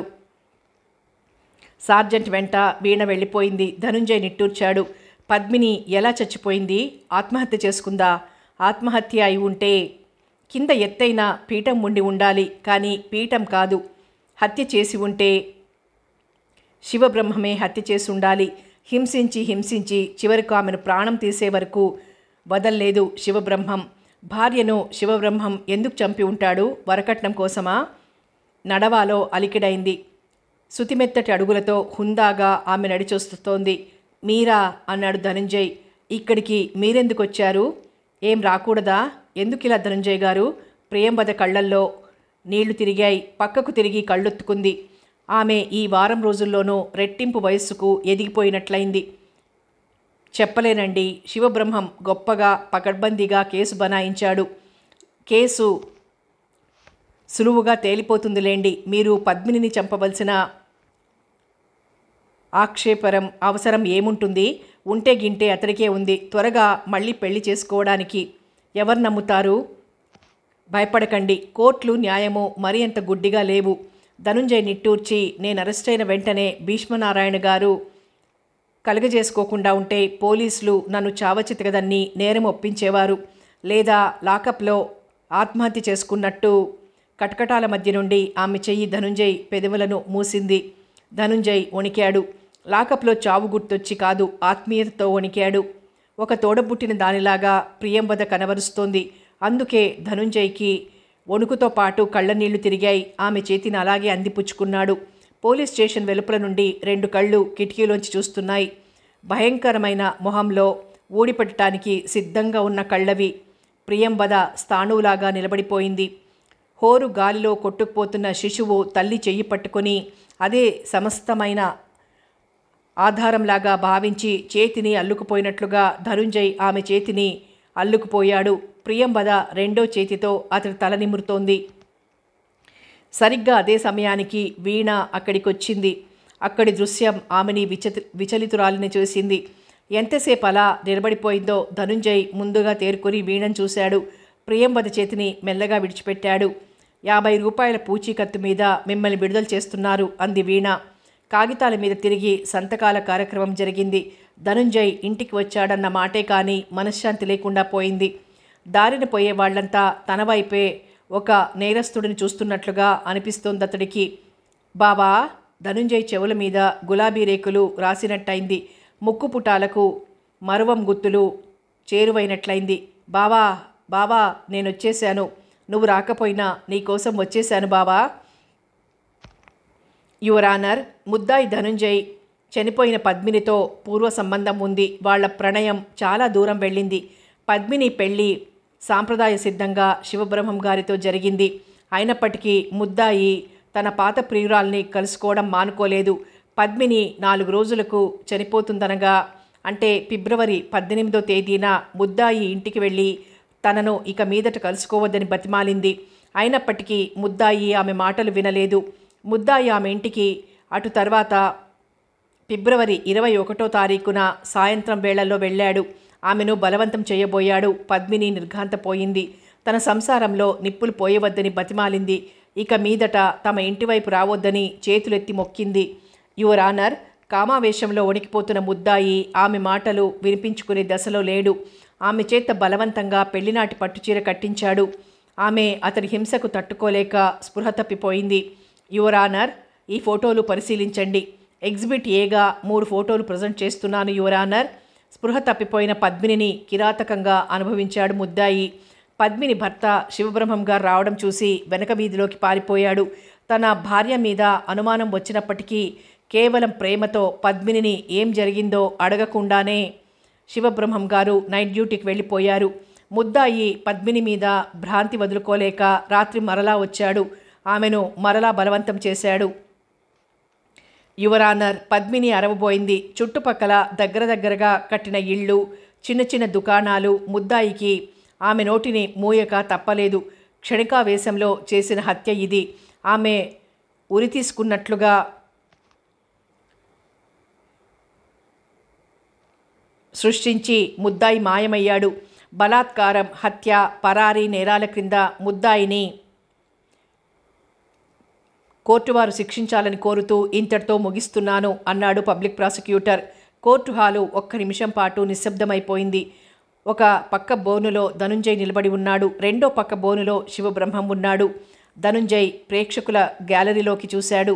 ప్రియంవద, డాక్టర్ వీణ, శాంతి అతడి వైపే చూస్తున్నారు. ధనుంజయ్కి ధైర్యంగా ఉంది. ఎందుకు ధైర్యం వచ్చిందో అతడికే తెలియదు. కేసు పైన పడకముందు అతడిలో పెంపొందిన ఆత్మవిశ్వాసం, సమయస్ఫూర్తి, ఎలాంటి పరిస్థితినైనా తేలిగ్గా తీసుకునే మనస్తత్వం పెల్లుబికాయి. ముద్దాయి వైపు చూశాడు న్యాయమూర్తి. మీరు చెప్పుకునేది ఏమైనా ఉందా అన్నాడు న్యాయమూర్తి. నేను ఆమెను బలాత్కరించలేదు, హత్య చేయలేదు, అంతే యువర్ ఆనర్. పద్మిని చనిపోవడం వలన లాభించేది నాకు కాదని మనవి చేసుకుంటున్నాను. డిఫెన్స్ లాయర్ని ఏర్పరచుకున్నారా అడిగాడు న్యాయమూర్తి. డిఫెన్స్ లాయర్ లేచి నిలబడ్డాడు. కోర్టు 1 క్షణం పాటు నిట్టూర్చింది. డిఫెన్స్ లాయర్ బొత్తిగా కుర్రవాడు. యూనివర్సిటీ నుండి తాజాగా పట్టా తెచ్చుకున్న వాడిలాగా కనిపిస్తున్నాడు. తన పత్రాలు న్యాయమూర్తికి సమర్పించి ముద్దాయి ముందుకొచ్చి నిలబడ్డాడు. కళ్ళల్లోనే ప్రోత్సాహకరంగా ధనుంజయ్ను పలకరించి శివబ్రహ్మం నిలబడిన బోను వద్దకొచ్చి నిలబడ్డాడు. యువర్ ఆనర్, ముద్దాయి ఆ సమయంలో ఎక్కడ ఉన్నాడు అనే దానికి ఎలిబి ఒక్కటే ప్రాసిక్యూషన్ వారు తెలుసుకోవాల్సిందిగా కోరుతున్నాను. మిగిలిన విషయాలలో ముద్దాయికి ఎలాంటి సంబంధము లేదు యువర్ ఆనర్ అన్నాడు డిఫెన్స్ లాయర్. ఎస్, మీ అభిప్రాయాలతో ఏకీభవిస్తున్నాను అని న్యాయమూర్తి పబ్లిక్ ప్రాసిక్యూటర్ వైపు తిరిగాడు. You can proceed to alibi only అన్నాడు. పబ్లిక్ ప్రాసిక్యూటర్ తలవాల్చి అభివాదం చేసి, మిస్టర్ ధనుంజయ్, మీరు హత్య జరిగిన రోజు ఆ రాత్రి 11 గంటల తర్వాత 11:30కి ముందు ఎక్కడున్నారో చెప్పగలరా అన్నాడు. ధనుంజయ్లో అంతసేపు ద్యోతకమైన నిర్లక్ష్యం, ఆత్మవిశ్వాసం, పరిస్థితిని ఎదుర్కొనే సాహసం చప్పున ఎగిరిపోయి మొహం పాలిపోయింది. ఫిబ్రవరి 21వ తేదీ రాత్రి ఆ సమయానికే పద్మిని ప్రాణాలు పోగొట్టుకుంది. ఆ సమయానికి తాను ఎక్కడ ఉన్నాడని చెప్పగలడు?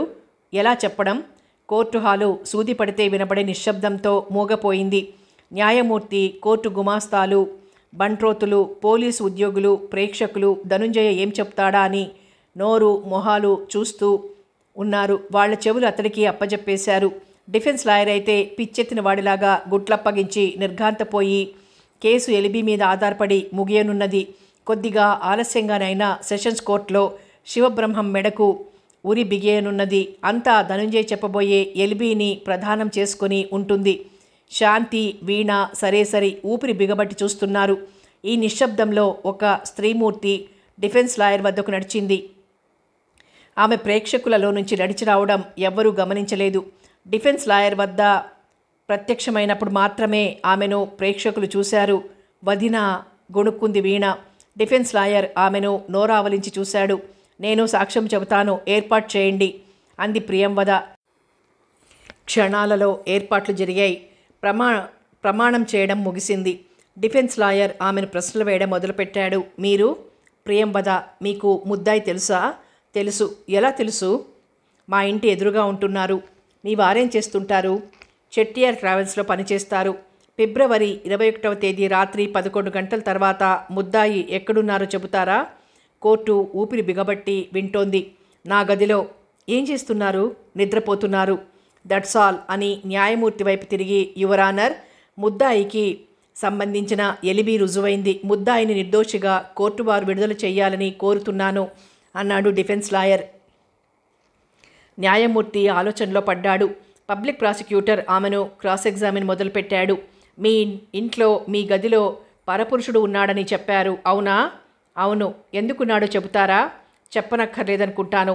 మగాడు ఆడది కలిసి నడిస్తేనే శృంగారం ఊహించుకోగల ఈ రోజుల్లో ఒకే గదిలో, అది రాత్రివేళ భర్త ఇంటలేని ఏకాంతంలో ఆమె గొంతుకు దుఃఖం పొర అడ్డుపడింది. ధనుంజయ్ ఆమె పాదాలు చూస్తున్నాడు. అనురాగమూర్తి తనకే అక్క ఉండి ఉంటే, ఈ అక్కే అయి ఉంటే, ఆత్మీయత, ఆదరణ, స్నేహము తనకి ఈ అక్క రూపంలో అంది ఉంటే, అక్క అక్క ఒళ్ళు విసిరింది అతడికి. తుళ్ళి బోన్లోకి జారిపోయాడు. ప్రేక్షకులు లేచి నిలబడ్డారు. వీణ, శాంతి ముందుకు పరిగెత్తారు. న్యాయమూర్తి కళ్ళద్దాలు తీసి చేత్తో పట్టుకున్నాడు. తమ్ముడు, ప్రియంవద ఆక్రోశిస్తోంది. తమ్ముడు ఎదురింట్లో ఉన్నాడు, అతడు వస్తే బాగుండును. వీణ, శాంతి అక్కడే తమ్ముడు దగ్గరున్నారు. ముగ్గురు కలిసి ఇక్కడికొస్తే బాగుండును. సుష్మని నడిపించుకుంటూ తానే అటు నడిచింది. ధనుంజయ్ ఇంటి గేటు తెరుస్తుంటే ఎవరో కుర్రవాడు పరిగెత్తుకుంటూ ఆమె వైపుకొచ్చాడు. ఆమె చేతిలో కవర్ ఉంచాడు. ధనుంజయ్ గారికి ఇవ్వమని ఆయన ఎవరో ఇచ్చారండి అన్నాడు. ప్రియంవద కవర్తో ఇంట్లోకి ప్రవేశించింది. ధనంజయ ఆఫీస్ రికార్డ్ రాసుకుంటున్నాడు. వీణ, శాంతి హాల్లో కూర్చుండి పిచ్చాపాటి మాట్లాడుకుంటున్నారు. ప్రియంవద రాక ముగ్గురిలో సంతోషం కలిగించింది. సుష్మను ఆప్యాయంగా ఎత్తుకుంది శాంతి. వదినా, శాంతి కుర్రలాయర్ని వలవేసి పట్టింది అంది వీణ. శాంతి మొహం ఎర్రనైంది. కుర్రలాయర్ అంటే డిఫెన్స్ లాయర్. బాగుంది, కుర్రలాయర్కి పేరు లేదు నవ్వింది ప్రియంవద. ఎందుకు లేదు మిస్టర్ శాంతి? ఈసారి ధనుంజయ్ నవ్వకుండా ఉండలేకపోయాడు. ప్రియంవద అతడికి కుర్రవాడు అందించిన కవర్ ఇచ్చింది. వదినా, ఎంతకాలానికి నువ్వు నవ్వావు అంది వీణ. ధనుంజయ్ కవర్ తెరిచాడు. తెల్ల కాగితం మీద గజిబిజి అక్షరాలు. ప్రియమైన ధనుంజయ్ గారు, నా కోసం వెతుక్కున్నారు మీరు. ప్రియంవద అనురాగ దీపం. ఆ దీపం కాంతి నాలాంటి నిర్భాగ్యుడి మీద పడి కొంత వెలుగిచ్చింది. అది జీవితమంతా వెలుగు ఇస్తూనే ఉంటుంది. నేను ఆ ప్రేమమూర్తికి తగను ధనంజయ్ గారు. ఆమె ప్రేమ పంచుకున్న మీరు ధన్యులు. నాకు అసూయ లేదు. అసూయ పడవలసిన స్థితిలో లేను. కోర్టు హాల్లో ఆమెను చూశాను, మాట విన్నాను. నాకు అంతే చాలు. నేను మీ ఇద్దరి జీవితానికి అడ్డురాను. సుష్మకు నా ముద్దులు. ఆప్యాయతతో మీ గోపాలకృష్ణ. ధనుంజయ్ చేతిలోంచి ఉత్తరం జారిపడింది. అతడి మొహం మ్లానమైపోయింది. ఆడవాళ్ళు ముగ్గురు అతన్ని చూసి ఉత్తరం అందుకున్నారు. ఉత్తరం ఎవరిచ్చారక్కయ్యా అడిగాడు ధనుంజయ్. ప్రియంవద ఉత్తరంలోకి చూడబోయేదల్లా ఆగిపోయింది. వెన్నులోంచి ఓ ప్రేమ కెరటం ఉవ్వెత్తున రేగి చరాలున చిన్న మెదులోకి పాకింది. కళ్ళు చెమర్చాయి. ప్రియంవద ఉద్వేగం అణుచుకుంటూ చెప్పింది. ధనుంజయ్ లేచాడు. ఒక్కసారిగా లేచిన అగ్ని కెరటంలాగా కారులోకి దూకాడు. ప్రియంవద భుజం పట్టుకుని చరచరా కారు వైపు కదిలాడు. శాంతి, వీణ బిత్తరపోయి చూస్తున్నారు. డాల్ఫిన్ నోస్ మీద నడుస్తున్నాడతడు. తెల్లటి ప్యాంటు, చారల చొక్కా వేసుకున్నాడు. మనిషి వణుకుతున్నాడు. వికారమైన మొహంలో ముక్కు స్థానంలో గుంట ఉంది. చర్మం ఆ చివర ఈ చివర బిగించి లాగినట్టు, మెడ కింద గడ్డము కలిసిపోయినట్టు, రాత్రి చూసే ధైర్యం ఇవ్వనట్టు, ఈ ప్రపంచానికే వెలి అయిపోయి తన సర్వస్వం దానం చేసిన వాడిలాగా, విరాగిలాగా అతడు కదిలిపోతున్నాడు. దూరంగా కారొస్తున్న చప్పుడవుతోంది. ఎదర సిమెంట్ రోడ్డు ఉంది. పార్క్ నుండి వచ్చే రోడ్ అది. రోడ్డుకు దూరంగా నడుస్తున్నాడతను. కారు చప్పుడు వినిపించడం లేదు. తాను త్వరగా పారిపోవాలి. డాల్ఫిన్ నోస్ అందుకు దిగంతాల కవతల ప్రేమకు, అనుబంధానికి అవతలి ఒడ్డుకు ఒకే ఒక్క గెంతు. అతడు గాలిలో ఆగి వెనక్కి పడ్డాడు. ఒకే ఒక్క క్షణం. మృత్యువుకు జీవితానికి వారధి ఒక్క క్షణం. ఏమండి, నన్నేం చేస్తారు? ఆమె గొల్లుమంది. అతడి పాదాలకు చుట్టేసుకుంది. ఆ రోజు నా నుండి పారిపోవాలనుకున్నారు, ఇందుకేనా? బిగించినట్టున్న చర్మం బాటు నుండి అతడి కళ్ళు కుచించుకుపోయి కనిపిస్తున్నాయి. ధనుంజయ్ కళ్ళు తడిశాయి. ఆ గోపాలకృష్ణకు యాక్సిడెంట్లో అంతా అయిపోయినా ఈ అనాకారికి ఎంత తేడా! భయంకరమైన ఈ ఆకారంలో సైతం మారని కరుణ. అక్కయ్య గుర్తుపట్టకపోతే ఎంత ప్రమాదం జరిగిపోయేది. మీరెలా ఉంటేనేమండి, మీరే నా ప్రాణం. ఆమె కన్నీళ్లు అతడిని అభిషేకిస్తున్నాయి. గోపాలకృష్ణ భార్యను లేవనెత్తాడు. నీలాల నింగి కింద వాళ్ళు ముగ్గురు సాక్షిభూతంగా సముద్రంలో పెద్ద పెద్ద కెరటాలతో నురగలు చిమ్ముతూ డాల్ఫిన్ నోస్ బండల మీద విరుగుతోంది సముద్రం. సమాప్తం. ఎదురింటి శ్రీమతి నవల సమాప్తం. మరో మంచి నవలతో మళ్ళీ కలుసుకుందాం.